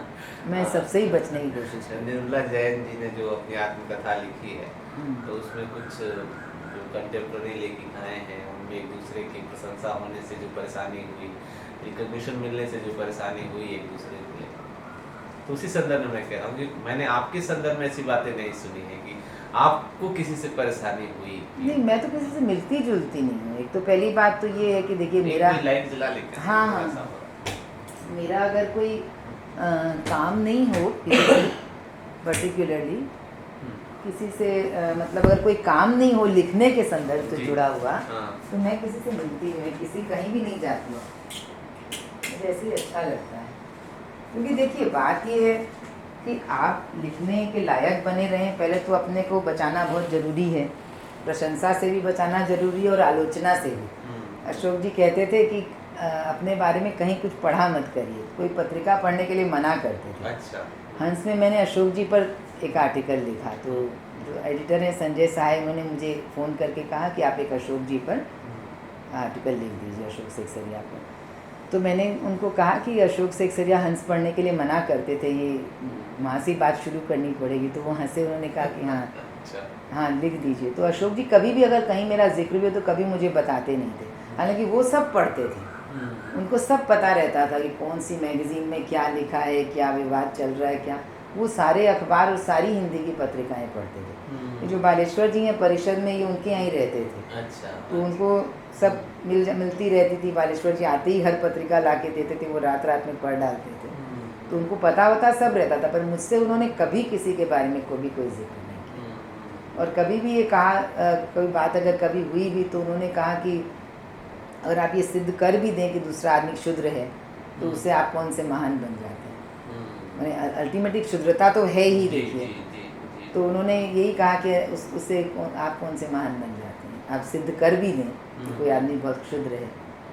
तो कई बार ऐसे हुआ कि मतलब कि मुझे कोई बातों पे बहुत गुस्सा आया भी, कुछ पता चलने से, तो उन्होंने हमेशा उसको डिसमिस किया। अब एक बार उनके घर पर ही इंटरव्यू था, कोई इंडिया टुडे से कोई आए थे पत्रकार, तो उन्होंने कहा कि श्रीकांत वर्मा पुरस्कार, उसमें साहित्य अकादमी नहीं मिला था, तो श्रीकांत वर्मा पुरस्कार आपको 98 का ही मिल गया, और 98 में ही आपकी किताब छपी कलिकथा। तो कलिकथा पर आपको उसी साल छपी हुई पर आपको कैसे पुरस्कार मिल गया? तो मैंने कहा कि देखिए मैं तो कलकत्ते में रहती हूँ, मुझे पता भी नहीं कौन श्रीकांत वर्मा पुरस्कार देता है, और श्रीकांत वर्मा को एक कवि के रूप में मैं जानती हूँ क्योंकि मैंने रघुवीर साहब पर काम किया, इसलिए, नहीं तो उनको भी नहीं जानती। और मुझे तो पता नहीं कि मतलब किसने पुरस्कार दिया या क्या क्या होता है, तो आप लोग बेहतर जानते होंगे, आप दिल्ली में रहते हैं, मुझे क्या मालूम। तो फिर थोड़ी देर बाद उन्होंने फिर मुझसे कहा कि आपको आउट ऑफ टर्न पुरस्कार मिल गया। तो मैंने फिर कंट्रोल किया अपने को, क्योंकि अशोक जी के 2 कमरे थे ऐसे, तो अशोक जी उधर में बैठे थे, मैं यहाँ थी, तो मैंने फिर कंट्रोल किया अपने को। मैंने कहा कि देखिए बेहतर तो ये हुआ कि भाई आप पुरस्कार देने वालों से पूछिए कि क्यों पुरस्कार मिला। उन लोगों ने ये कहा कि उन्होंने फरवरी 98 तक की रचनाओं को लिया। मुझे क्या मालूम, मुझे तो पता भी नहीं कि श्रीकांत वर्मा पुरस्कार भी दिया जाता भी है। जिस आदमी को कोई जानकारी ही नहीं हो, जो कलकत्ते में बैठा हो और जिसको कोई दिल्ली के बारे में कुछ पता होता नहीं, तो उससे आप क्यों पूछ रहे हैं? हो गया। फिर थोड़ी देर बाद में फिर उन्होंने पूछा, लेकिन आपको श्रीकांत वर्मा पुरस्कार तो आपको कैसे मिला? तो मैंने उनके हाथ से कागज़ छीना, उसके छोटे छोटे टुकड़े किए और उनके ऊपर में फेंक दिए, और मैंने कहा जाइए यहाँ से। अगर मेरे पर कुछ भी लिखेंगे तो कोर्ट में केस करूँगी आपके ऊपर। मैंने कहा अपने आप को पत्रकार कहते हैं, मैंने आप यहाँ क्या मेरी इंसल्ट करने आए हैं? आपने पढ़ी मेरी किताब? पढ़ी? आपको किताब पढ़नी चाहिए ना लेखक से बात करने के पहले। आपको पता है मैंने कैसे लिखी किताब? तो आपको आपके मन में कोई सम्मान ही नहीं किसी लेखक के लिए। आप चले आए हैं लेखक का इंटरव्यू करने। क्या है श्रीकांत वर्मा पुरस्कार? मैं थूकती हूँ ऐसे पुरस्कार पर, मुझे नहीं चाहिए था पुरस्कार, ज़बरदस्ती दिया गया मुझे क्या पता है श्रीकांत वर्मा पुरस्कार क्या होता है। तो अशोक जी ने फिर मुझे बहुत डांटा। मैंने कहा कि मतलब अरुंधति रॉय को ये जो था ना हिंदू का एडिटर राम, तो उन्होंने कहा ऐसे ऐसे प्रश्न, पढ़िए इंटरव्यू क्या क्या पूछ रहे हैं अरुंधति राय से, आपको 1 मिनट में इतना गुस्सा आता है, कोई तरीका नहीं है किसी से बात करने का। तो ठीक, उन्होंने कहा इतनी बेवकूफ़ी की बात कर रहा है। तो मतलब एक ये ना कि बहुत मतलब ये समझ में आता है था कि मतलब कि ये सब जो जितनी प्रशंसा भी कोई करेगा या कोई आपकी आलोचना भी करेगा, तो अगर वो ये जो मैंने एक प्रश्न पूछा आपसे कि आप क्यों लिखती हैं, तो उसके पीछे ये भी सवाल था मन में कि लिखने के बाद भी अगर जो आपको लगता है कि जो सम्मान मिलना चाहिए, जिस स्तर से लोगों के द्वारा दिया जाना चाहिए, खास करके जो अपने को पत्रकार समझते हैं, आलोचक समझते हैं। नहीं देखिए, ऐसा मुझे कभी नहीं लगा कि मुझे कोई सम्मान नहीं देता है, ऐसा कुछ नहीं लगा। और ना मैं कभी किसी से मिली कि मुझे पता चलता कि कोई क्या। मैं तो जब श्रीकांत वर्मा पुरस्कार लेने गई तो लोगों ने सब इतनी बड़ाई की कली कथा की, विष्णु खरे थे और कौन कौन थे, तो मुझे लगा कि सब क्या हो रहा है। मैंने कहा शायद दिल्ली विल्ली में ऐसे ही चलता होगा, क्योंकि अशोक जी ने कहा था कि आप एक टिंसल वर्ल्ड में जा रही हैं। तो अशोक जी को तो अच्छा नहीं लगता था जब जो आदमी साहित्य अकादमी पुरस्कार के लिए कहे कि नहीं लेना चाहिए, तो वो श्रीकांत वर्मा पुरस्कार के लिए कोई खुश थोड़ी हुए होंगे। पर मैं तो उत्साहित थी, मेरे तो एक बचपना था ना, तो मैं तो बहुत उत्साहित थी कि पुरस्कार मिला है। तो उन्होंने कहा जाइए एक तो टिंसल वर्ल्ड है। तो मैं वहाँ गई तो मुझे लगा कि मैंने कि जिस कृति को पुरस्कार देते होंगे तो उसकी ऐसे ही बड़ाई करते होंगे, हर साल ही देते होंगे, तो हर साल ही ऐसे ही बड़ाइयाँ करते रहते होंगे झूठी। तो मतलब मुझे यही लगा कि मैंने अशोक जी जो कह रहे थे, क्या पता है लोग जितनी बातें बोल रहे हैं सब झूठी बोल रहे होंगे। तो एक ये है ना कि मतलब कि उस तरह से मैंने सम्मान और अपमान दोनों का मतलब कोई भाव अशोक जी के ही कारण कभी मुझे लगा नहीं कि उसकी कोई ख़ास अहमियत है। क्योंकि आप एक मैंने आपका जो एक संदर्भ है लिखने का, वो अगर अशोक जी कहते थे कि अगर कोई महत्वाकांक्षा पालनी है तो कम से कम ये पालनी चाहिए ना कि भाई इतिहास में हमारा नाम दर्ज। आपकी ये कोई महत्वाकांक्षा है कि ये पुरस्कार मिल जाए, वो पुरस्कार मिल जाए और ये मिल जाए, ये कोई महत्वाकांक्षा है? तो देखिए, आप जैसे आदमी के संग में रहते हैं और अगर आप उसके आदर्श को इतना बड़ा मानते हैं कि आपको लगता है कि, और वो एक ऐसी कसौटी थे जिस पे रोज़ अपने को कसना पड़ता था कि मतलब कि आज उनके मरने के बाद भी मुझे ये पता है कि 2 साल में कोई ये नहीं कह सकता है कि अलका सरावगी ने कोई कॉम्प्रोमाइज़ कर लिया, कहीं किसी को खुश करने के लिए, किसी को रिझाने के लिए या किसी को खिंचाने के लिए कुछ भी कर लिया। इन 2 सालों में भी मेरा रिकॉर्ड वही है कि अशोक जी ने जो स्टैंडर्ड जो सेट किए थे, तो आप सोचिए ना कि अगर एक ऐसा समाज होता जिसके ये स्टैंडर्ड्स होते तो कैसा होता। आप कल्पना करके देखिए उस दुनिया की कि अगर ऐसा होता, या आपके प्रेसिडेंसी में ऐसा माहौल होता, अगर आपके हिंदी साहित्य में ऐसा माहौल होता कि मैंने जहाँ ऐसे ही लोग होते जो सिर्फ प्रतिभा की जहाँ कद्र है, बाकी और किसी चीज़ की कद्र नहीं है।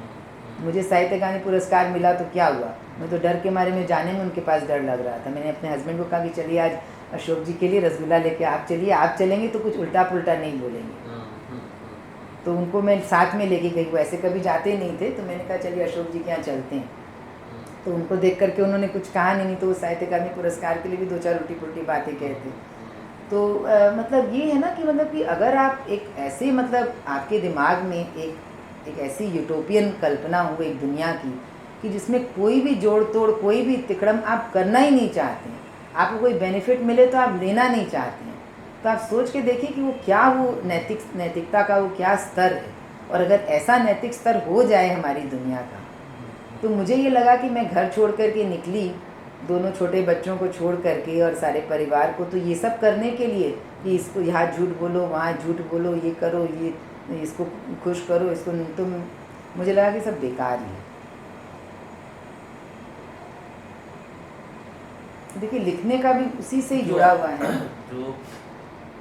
जो रचनात्मकता है वो मतलब इन प्रतिकूल बातों से प्रभावित न हो, इसके नहीं, लिए आप नहीं। कोशिश में।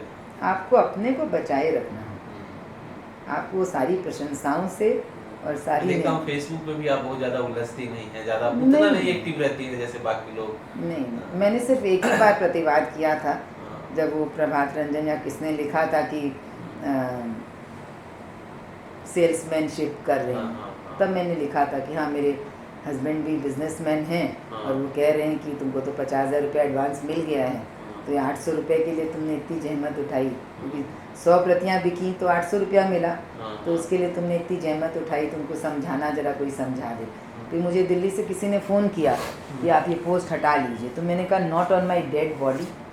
तो मैंने कहा क्यों हटा लूँ? उन्होंने कहा नहीं, बिना मतलब कुछ लोग नाराज़ होंगे, कुछ लोग खुश होंगे। मैंने कहा होते रहें, वो क्या है, उन लोगों ने मुझे लेखक बनाया है क्या? मैं किसी की क्यों परवाह करूं? मैं किसी की परवाह नहीं करती हूँ। जो मैंने लिख दिया मेरे कन्विक्शन से लिखा है। फिर बाद में प्रभात रंजन ने फ़ोन करके मुझसे माफ़ी मांगी, तो मैंने कहा ठीक है, कोई बात नहीं। लेकिन मतलब वो लिखा था प्रभात रंजन ने ही वो पोस्ट। हाँ, पहले उन्होंने ही लगाई थी, पर इसमें बहुत सारे लोगों ने हाँ हाँ की थी। अच्छा। तो मतलब एक जो इनेट गुस्सा है, देखिए जी, वो जी। तो है ही, हाँ, हाँ। वो तो अपने अंदर में रहता ही है ना, कि मैंने इतनी फालतू की बकवास आप कर रहे हैं बिना किसी आधार के। आपको लोग कहाँ कहाँ से अप्रोच कर रहे हैं, आपको पहली बार जीवन में पता चला है कि कौन लोग हैं जो आपको पढ़ते हैं और कैसे पढ़ते हैं, क्या सोचते हैं, कहाँ तक किताब आपकी गई है, पहली बार आपको पता चल रहा है। तो लेखक के लिए तो यही सबसे बड़ा प्राइज़ है, और कौन सा बड़ा प्राइज़ है? कोई बुकर प्राइज़ थोड़ी है कि एक बुकर मिल गया तो लाख प्रतियाँ बिक गई। तो मैंने तो कहा, मीनाक्षी मुखर्जी को कहा था कि मेरा ड्राइवर जितना कमाता है, मैं अपनी किताबों से उतना भी नहीं कमाती हूँ। साहित्य अकादमी पुरस्कार मिलने से क्या होता है? रॉयल्टी थोड़ी मिलती है आपको। तो ये बिना मतलब की बकवास है। आप मतलब एक साहित्य के लिए आप साहित्य लिख रहे हैं, ज़बरदस्ती आपको, तो नहीं उस तरह से, मतलब मुझे लगता है कि अब अशोक जी होते तो शायद मैं उतना भी नहीं करती। मतलब किसी भी विवाद में उलझना अल्टीमेटली अपने को खर्च करना ही है, तो आप अपने आप को बेहतर कार्यों के लिए बचा के रखें, वो ज़्यादा ठीक है ना। ये जो रचनाएं हैं आपकी, जो उनमें से किसी का बांग्ला में अनुवाद होने करने की कोई योजना? हाँ, जैसे कलिकथा का तो साहित्य अकादमी ने किया है बांग्ला, और शेष कादम्बरी का मीनाक्षी मुखर्जी ने अनुवाद किया था, वो आनंद प्रकाशन से छपा था। तो ये 2 किताबों का तो बांग्ला में अनुवाद है। कभी बांग्ला की जो साहित्य की जो दुनिया है, वहाँ से आपको? हाँ नहीं, ऐसे हैं कई लोग। माँ श्वेता देवी से भी परिचय था, क्योंकि बाहर की भाषाओं में अनुवाद हुआ ना, फ्रेंच, इटालियन वगैरह, तो माँ श्वेता देवी से बाहर ही मिलने का ज़्यादा मौका मिला। तो माँ श्वेता देवी ने फिर उन्होंने एक सेतु बंधन करके पत्रिका शुरू भी की थी, हिंदी बांग्ला की, तो उसमें एक कहानी भी मैंने दी थी। और जया मित्रा ने कलिकथा का अंग्रेज़ी अनुवाद किया है, बांग्ला अनुवाद किया है। तो जया मित्रा से भी मिलना जुलना होता है, और भी आपके ये श्रीजातो हैं, उनसे बाहर में मिलना हुआ था। तो कुछ एक लेखक हैं जिनसे मतलब परिचय है। तो मुझे लगता है कि लेखक से लेखक का परिचय लेखक के बहुत काम का नहीं होता है। लेखक से लेखक का परिचय आपके बहुत ज़्यादा काम का नहीं होता है, क्योंकि मतलब अल्टीमेटली तो आपको अपना ही लिखना होता है, और आपके पात्र आपको लेखक तो नहीं दे सकते हैं। आपके पात्र तो आपको जीवन देता है। असल में तो जो जीवन आपके आसपास है, या जिस जीवन को आप खोज खाज के जहाँ तक पहुँच सकें, तो वो मुझे लगता है कि ज़्यादा मतलब आपको लेखक बनने में मदद करता है। अच्छा, आप बंगाली समाज के प्रति थोड़ा क्रिटिकल हैं, ऐसा अगर आपको कोई कहे तो? नहीं, देखिए ऐसा मतलब क्रिटिकल ऐसे हैं नहीं, मने अल्टीमेट एनालिसिस में है नहीं। मने वो तो मतलब एक जैसे जो रचनाओं में जो आता है, तो वो तो एक जो मैंने प्रवासी मन वाली बात कही ना, एक तो हिस्टोरिकल है जो किशोर बाबू का आता है कि जो मेड़ो और खुट्टो कहते थे, और उन लोगों को लगता था कि आज़ादी के बाद में सब बदल जाएगा। तो वो तो एक जो प्रवासी जाति की शुरू की पीढ़ियाँ होती हैं, उनको ज़्यादा उसका दंश होता है। और उसके बाद में तो जैसा मैंने उस दिन अपने अनुभव से भी बताया कि ऐसा कुछ नहीं था, पर कहीं ना कहीं मतलब वो एक तरह का एक इंटीग्रेशन बहुत कम होता है, क्योंकि आमतौर पर जैसे मेरी 2 किताबें हैं बांग्ला में, पर मुझे पता है कि वो बहुत ज़्यादा बिकेंगी नहीं। अब साहित्य अकादमी ने 10-15 साल बाद कलिकथा का अनुवाद छापा, जबकि कलकत्ते की कथा है। और जो हमारे बंगाली मित्र हैं, जैसे अशोक जी के बहुत सारे बंगाली मित्र थे, तो वो सब हमारे भी मित्र हैं। तो उन लोगों ने जब पढ़ा तो उनको लगा कि इस किताब का तो बहुत जल्दी अनुवाद होना चाहिए, बांग्ला भाषियों तक बहुत पहुंचना चाहिए।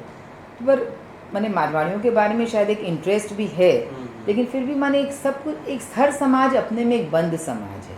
उसका माने उस तरह से क्रॉसओवर जो है वो जितना होना चाहिए वो मेरे ख्याल से अब हो रहा है, अब ज़्यादा हो रहा है विद टेक्नोलॉजी और विद बहुत सारी बातों का जो एक छट जाता है, तो उसमें वो ज़्यादा इंटीग्रेशन हो रहा है। माने हमारी पीढ़ी तक कुछ तो हमारा ये भी था कि हम पढ़े भी माने एक हिंदी मीडियम स्कूल से हिंदी भाषी छात्राओं के साथ, तो उस तरह का माने हमारी दोस्तियाँ या उस तरह की वैसे नहीं हुई। पर ऐसे बहुत सारे अब तो लिखने की दुनिया में बहुत सारे लोग हैं जिनसे मिलते हैं, जादवपुर यूनिवर्सिटी के कई लोग हैं, तो मतलब जो कंपैरेटिव लैंग्वेज डिपार्टमेंट के हैं, तो इन लोगों से बातचीत होती रहती है। कई लोग जो पढ़ते हैं तो उनसे बातचीत होती रहती है। अच्छा, आपकी जानकारी में कोई बांग्ला में रचना जो कलकत्ते पर केंद्रित हो, तो कुछ ऐसी रचनाओं के नाम अगर आप कभी मुझे बताएं तो हम लोग एक व्यक्तिगत रूप से मैं एक रिसर्च का एक प्रपोजल तैयार कर सकता हूँ कि आपकी रचना और वो बांग्ला में एक कंपैरेटिव। हाँ, एक कंपैरेटिव। मुझे मीनाक्षी मुखर्जी ने कहा था कि क्या नाम है उन राइटर का, देखिए नाम दिमाग से स्लिप कर रहा है। मैंने उनका एक उपन्यास पढ़ा भी था उनके बोलने के बाद में, एक मोम बोल करके उनका उपन्यास है। मोम माने मोम बांग्ला में। अच्छा, हाँ, तो नाम मेरे अभी दिमाग से स्लिप कर, मैं बता दूंगी। महिला लेखिका हैं। तो उन्होंने बड़ा बाजार के एक मारवाड़ी परिवार को बच गया बच कहाँ गया? नहीं, कप नहीं फूटा कोई बात नहीं, कोई बात नहीं। हाँ, नहीं वो तो मिट जाए, नहीं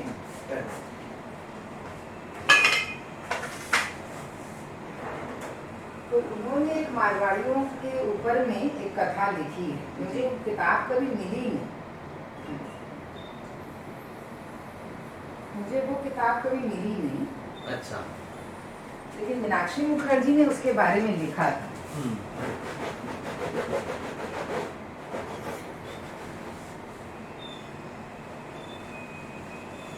इसमें पानी कम आ रहा है,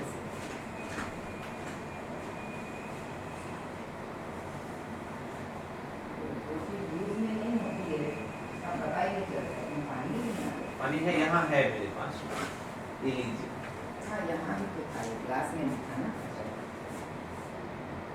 बस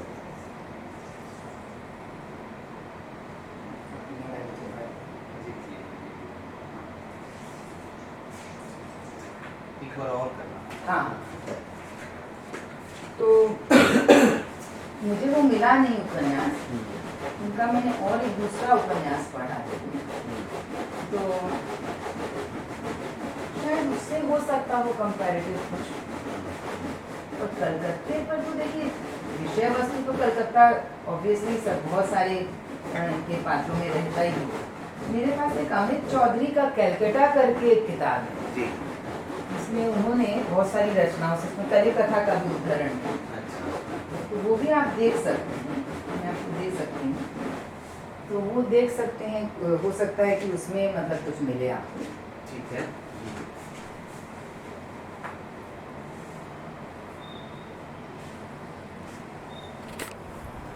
जहाँ कोई रहता नहीं है ना, वहाँ पर पता नहीं चलता है जी। क्या चीज़ चल रही है और क्या चीज़ नहीं चल रही है। इस कमरे में जब कोई रहने आता है तब हम चेकिंग कराते हैं कि सब चीज़ चल रही है, सब कुछ ठीक है कि नहीं। हाँ, पता नहीं चलता। तो इनका नाम देखिए, गूगल करके भी हो सकता है निकल जाएगा। उनके मीनाक्षी मुखर्जी का लेख है, उसमें उन्होंने 2-3 उपन्यासों का जिक्र किया। और ऐसे तो चौरंगी वगैरह जो शंकर का है, ये सब तो खैर हैं ही कलकत्ते थे। एक बार वो देख सकते हैं आप। अमित चौधरी की मैं किताब आपको दे देती हूँ, ठीक है। हाँ। तो आप उसमें देख सकते हैं। एक और महिला मुझसे संपर्क की कुछ दिन पहले, वो सनवार में काम करती हैं। उन्होंने कहा कि वो आपसे फ़ोन पे बात भी की है। हाँ हाँ, अनुपमा चौबे। हाँ, अनुपमा। हाँ हाँ हाँ हाँ, तो वो प्रेसिडेंसी के लेक्चर में भी आई थी। हाँ, आई थी। हाँ। तो उन्होंने तीनों वो लेक्चर भी ले लिए थे। और मैंने उनको और भी कलकत्ते के जो मैंने लेखक हैं हिंदी भाषी लेखकों का, उनको वो भी मैंने उनको दिया था थोड़ा। वो तो किताबें। शायद इंग्लिश डिपार्टमेंट की हैं, वो इंग्लिश अपने- डिपार्टमेंट हाँ, में है। हाँ। हाँ। एक काम हम चाहते हैं कि हम लोग अपने हिंदी डिपार्टमेंट में इसको बढ़ाएं, वो तुलनात्मक हो या अकेले आपके कामों पर हो। अगर वो संभव न हुआ तो उसको तुलनात्मक बना देंगे, जिससे कि विषय केंद्र में रहे। उनका भी काफ़ी अच्छा है ये। अनुपमा चौबे मुझे एक दो दे गई थी कुछ लेख वगैरह, कि जो मैंने जो पहला जो दिया था ना कथा का भूगोल, हाँ, हाँ, तो वो कह रही थी कि मैपिंग अ सिटी, मैंने mapping a city mapping a space. तो मैंने इस तरह की रिसर्च हुई है कि मैंने एक लेखक मैंने एक शहर के किन इलाकों को मैप कर रहा है, उसकी रचना में उनकी क्या खासियत बता रहा है। तो इस तरह करके कुछ मुझे दे गई हैं। तो इनफैक्ट वो आज आई भी थी, उन्होंने मुझे जो ले गई थी कागज़ वागज़ उन्होंने दिए मुझे, अनिल पुष्कर।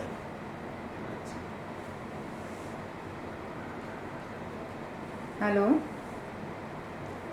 हाँ हाँ बोलिए पुष्कर जी, बोलिए।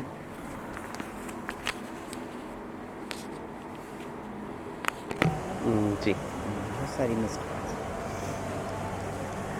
हाँ, मतलब एक जो भारत में जो परिवार का ढांचा है वो उसमें एक तरह की माने निर्भरता बहुत है सबकी सब पर।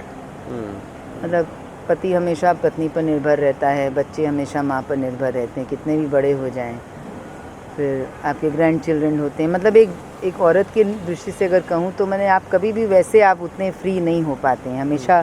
मतलब आपसे बहुत सारी एक परिवार के भाई बहन माँ बाप एट्सेट्रा एट्सेट्रा सबकी एक बहुत सारी एक्सपेक्टेशंस होती हैं। तो वो मतलब अपनी जगह हैं।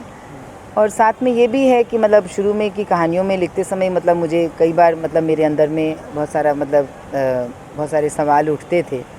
तो ये भी लगा कि मैंने कि बहुत आज़ादी पाने के लिए आपको बहुत कुछ छोड़ना भी पड़ता है। मैंने यानी कि हमारा एक सपोर्ट सिस्टम है ना, तो वो सपोर्ट सिस्टम जैसे बहुत काम भी करता है आपके लिए। अब जैसे मेरे बच्चे छोटे थे तो इस सपोर्ट सिस्टम ने एक तरह से उनको पाला। मुझे मैंने कभी छोटी छोटी बातों पर ध्यान नहीं देना पड़ा। तो मतलब मैं लिख रही थी, पढ़ रही थी, MA किया मैंने, PhD किया, तो मतलब बच्चे तो छोटे ही थे। तो इस लिहाज से मैंने एक परिवार का एक बहुत सपोर्ट भी रहा है जी। तो मैंने शायद एक ये जो पूरा जो ढांचा है इसमें मैंने आपकी आज़ादी उस तरह की आज़ादी जैसा कि एक वेस्ट का आदमी सोचता है कि जो एक आज़ादी की जो धारणा या डेफिनेशन वो देता है, उसमें फिर वो ये आज़ादी की ये धारणा उसमें फिट नहीं होती, क्योंकि इसमें एक तरह का मैंने एक सहभागिता बहुत है सबकी सबके जीवन में। अब उसको आप डिपेंडेंस भी कह सकते हैं, सहभागिता भी कह सकते हैं, और सहयोग भी कह सकते हैं, सपोर्ट सिस्टम भी कह सकते हैं। तो वो सब एक मिला जुला है। अब देखिए हर व्यक्ति का जीवन तो अलग होता है।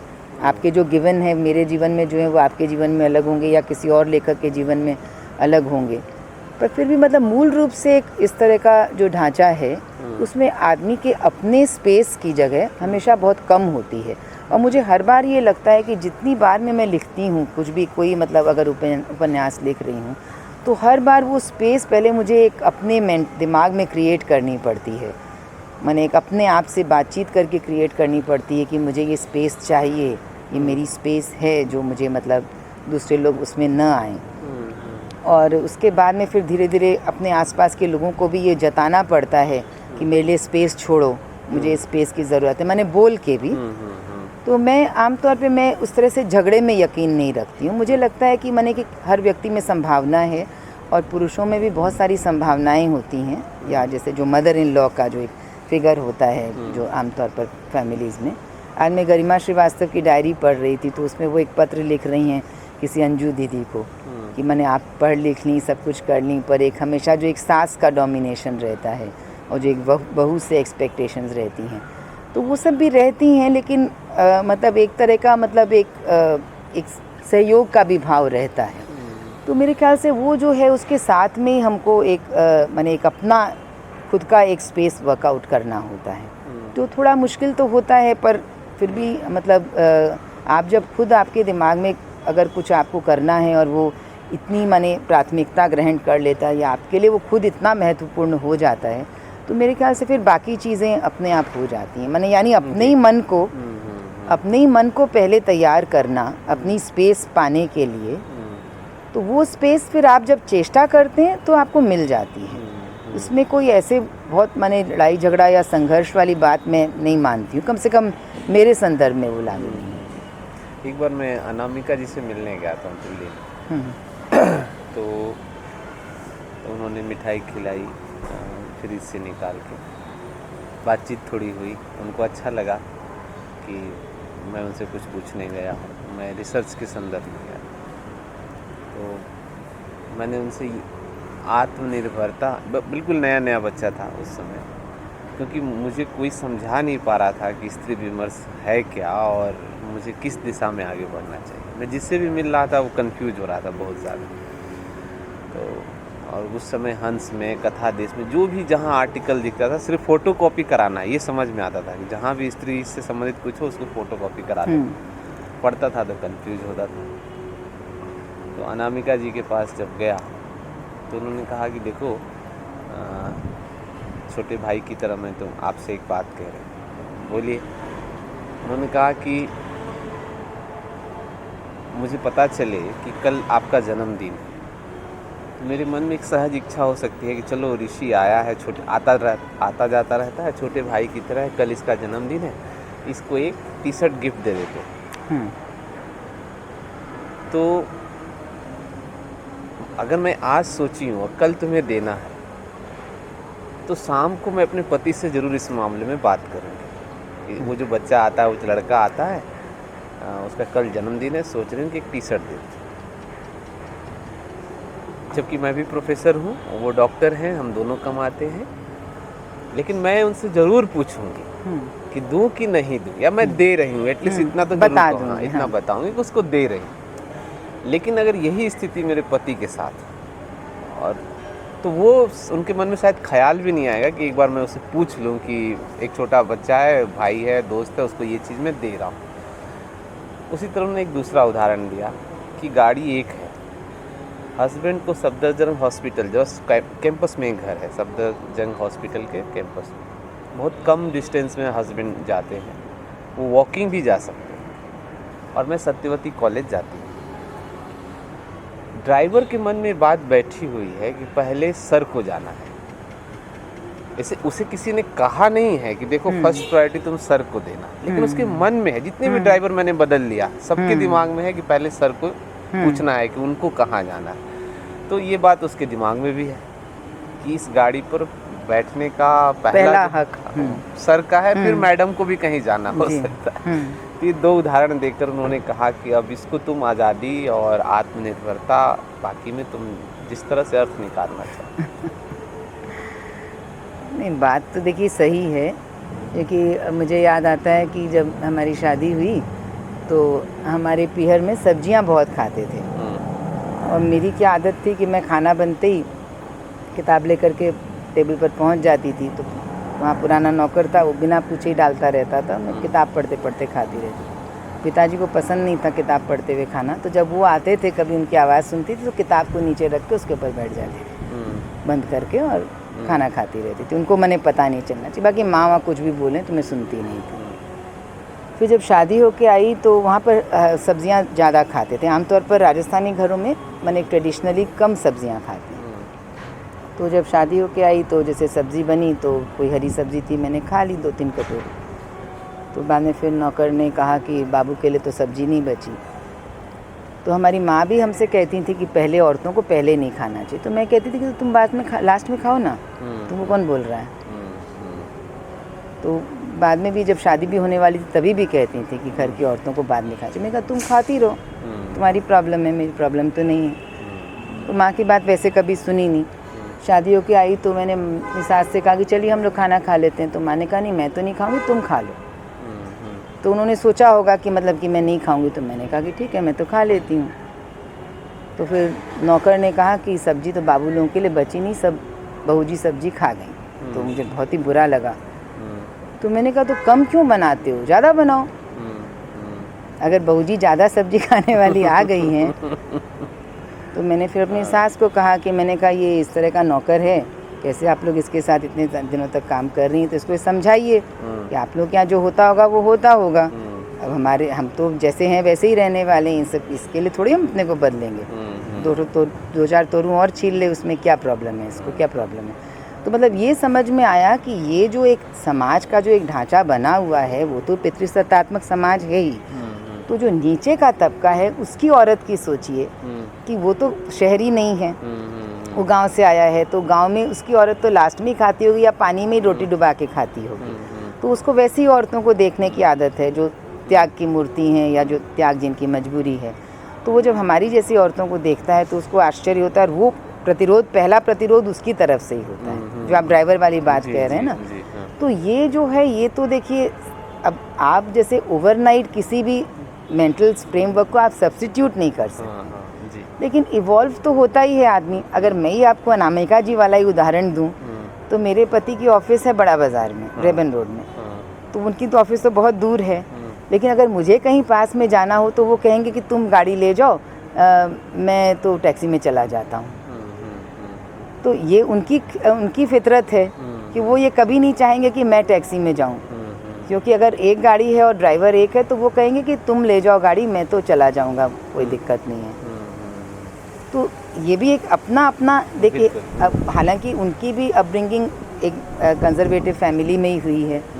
अब मेरी सास हैं तो वो तो हमेशा ही बहुत ही शोषित औरत रही हैं, पर उन्होंने ऐसा कभी नहीं चाहा कि हम भी वैसे ही रहें। अब मेरे पढ़ने लिखने में, हर चीज़ में वो बहुत ही प्रसन्न होती हैं, वो बहुत खुश होती हैं। जब पहला निमंत्रण मिला विदेश जाने का अकेले, तो बल्कि हमारे हस्बैंड ने कहा कि अकेले कैसे जाओगी, तो उन्होंने कहा कि क्यों अकेली क्यों नहीं जाएगी। अब आजकल तो सब लड़कियां जाती हैं अकेली, तो ये तो 40 साल की है, इसके जाने में क्या प्रॉब्लम है। तो औरत को ख़राब होना हो या कुछ करना हो तो घर में भी कर सकती है, ये उनके शब्द थे। तो आप देखिए कि मुझे हमेशा ये लगता है कि आदमी में इतनी संभावना है, और असल में बदल तो सब कुछ ही रहा है और बहुत तेज़ी से बदल रहा है। कुछ दिनों में तो हम भी पुराने ही पड़ जाएंगे और हमको बहुत सारी नई बातें अखरेंगी कि ऐसे कैसे। अब हमारी लड़की है, अभी प्रेग्नेंट है, 8 महीने की, फ्रॉक पहन के घूम रही है। तो हमारे हस्बैंड ने देखा कि ये क्या पहन के आई हो, तो उसने कहा नहीं गर्मी लगती है तो आजकल यही सब पहनते हैं, पापा आपको कुछ आइडिया नहीं है। तो अब हमको कोई आइडिया नहीं, तो ऐसे ही मतलब हर जो नया है वो तो पुराना होता जाता है, आइडिया नहीं रहता। हाँ, उसके पास तो आइडिया नहीं रहती है। जो नई आइडियाज़ हैं आप उनको देखते हैं और फिर आप कहते हैं कि हाँ ठीक है। तो अब हमारी माँ ने जैसा जीवन जिया, हमने जैसा जीवन जिया, हमारी बेटी जैसा जीवन जी रही है, तो तीनों में तो बहुत फ़र्क है, यानी कि ज़मीन आसमान का फ़र्क है। माने ये जो एक चेंज है, तो ये चेंज कोई पिछले 500-600 सालों में जितना चेंज नहीं हुआ होगा, उतना 50-60 सालों में चेंज हो गया। माने ये जो 3 पीढ़ियों के बीच का चेंज है। तो इसलिए देखिए कि ये जो कितना भी पितृसत्तात्मक समाज हमेशा ही रहा हो, पर हमेशा औरतों की भी एक स्पेस हमेशा रही है, ऐसा नहीं है कि नहीं रही हो। और बहुत सारे कारणों से नहीं थी, तो वो कारण भी आज बदल रहे हैं और दिमाग भी बदल रहे हैं। तो मुझे तो ये लगता है कि जैसे हमारा जो परिवार है, तो वो एक काफ़ी बड़ा बाज़ार से आया हुआ और काफ़ी पुराने किस्म का परिवार था। पर इन लोगों ने जिस तरह की आज़ादी मुझे दी, या जिस तरह से बिना किसी हर्डल के मुझे करने दिया जो मैं करना चाहती थी, तो ऐसा शायद जो बहुत मॉडर्न परिवार थे उनमें ऐसा नहीं हुआ। तो ये भी कोई एक लीनियर ग्राफ नहीं होता है। अब वो डॉक्टर हैं, लेकिन वो फिर भी अपने अधिकार को ज़्यादा समझ रहे हैं। तो देखिए, शिक्षा से भी अंतर नहीं पड़ा।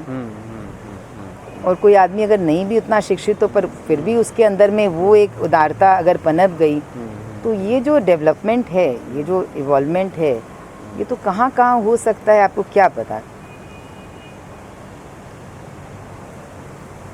समाप्त करें आज की बात एकदम। बहुत सारे मिस्ड कॉल हो गए। जी।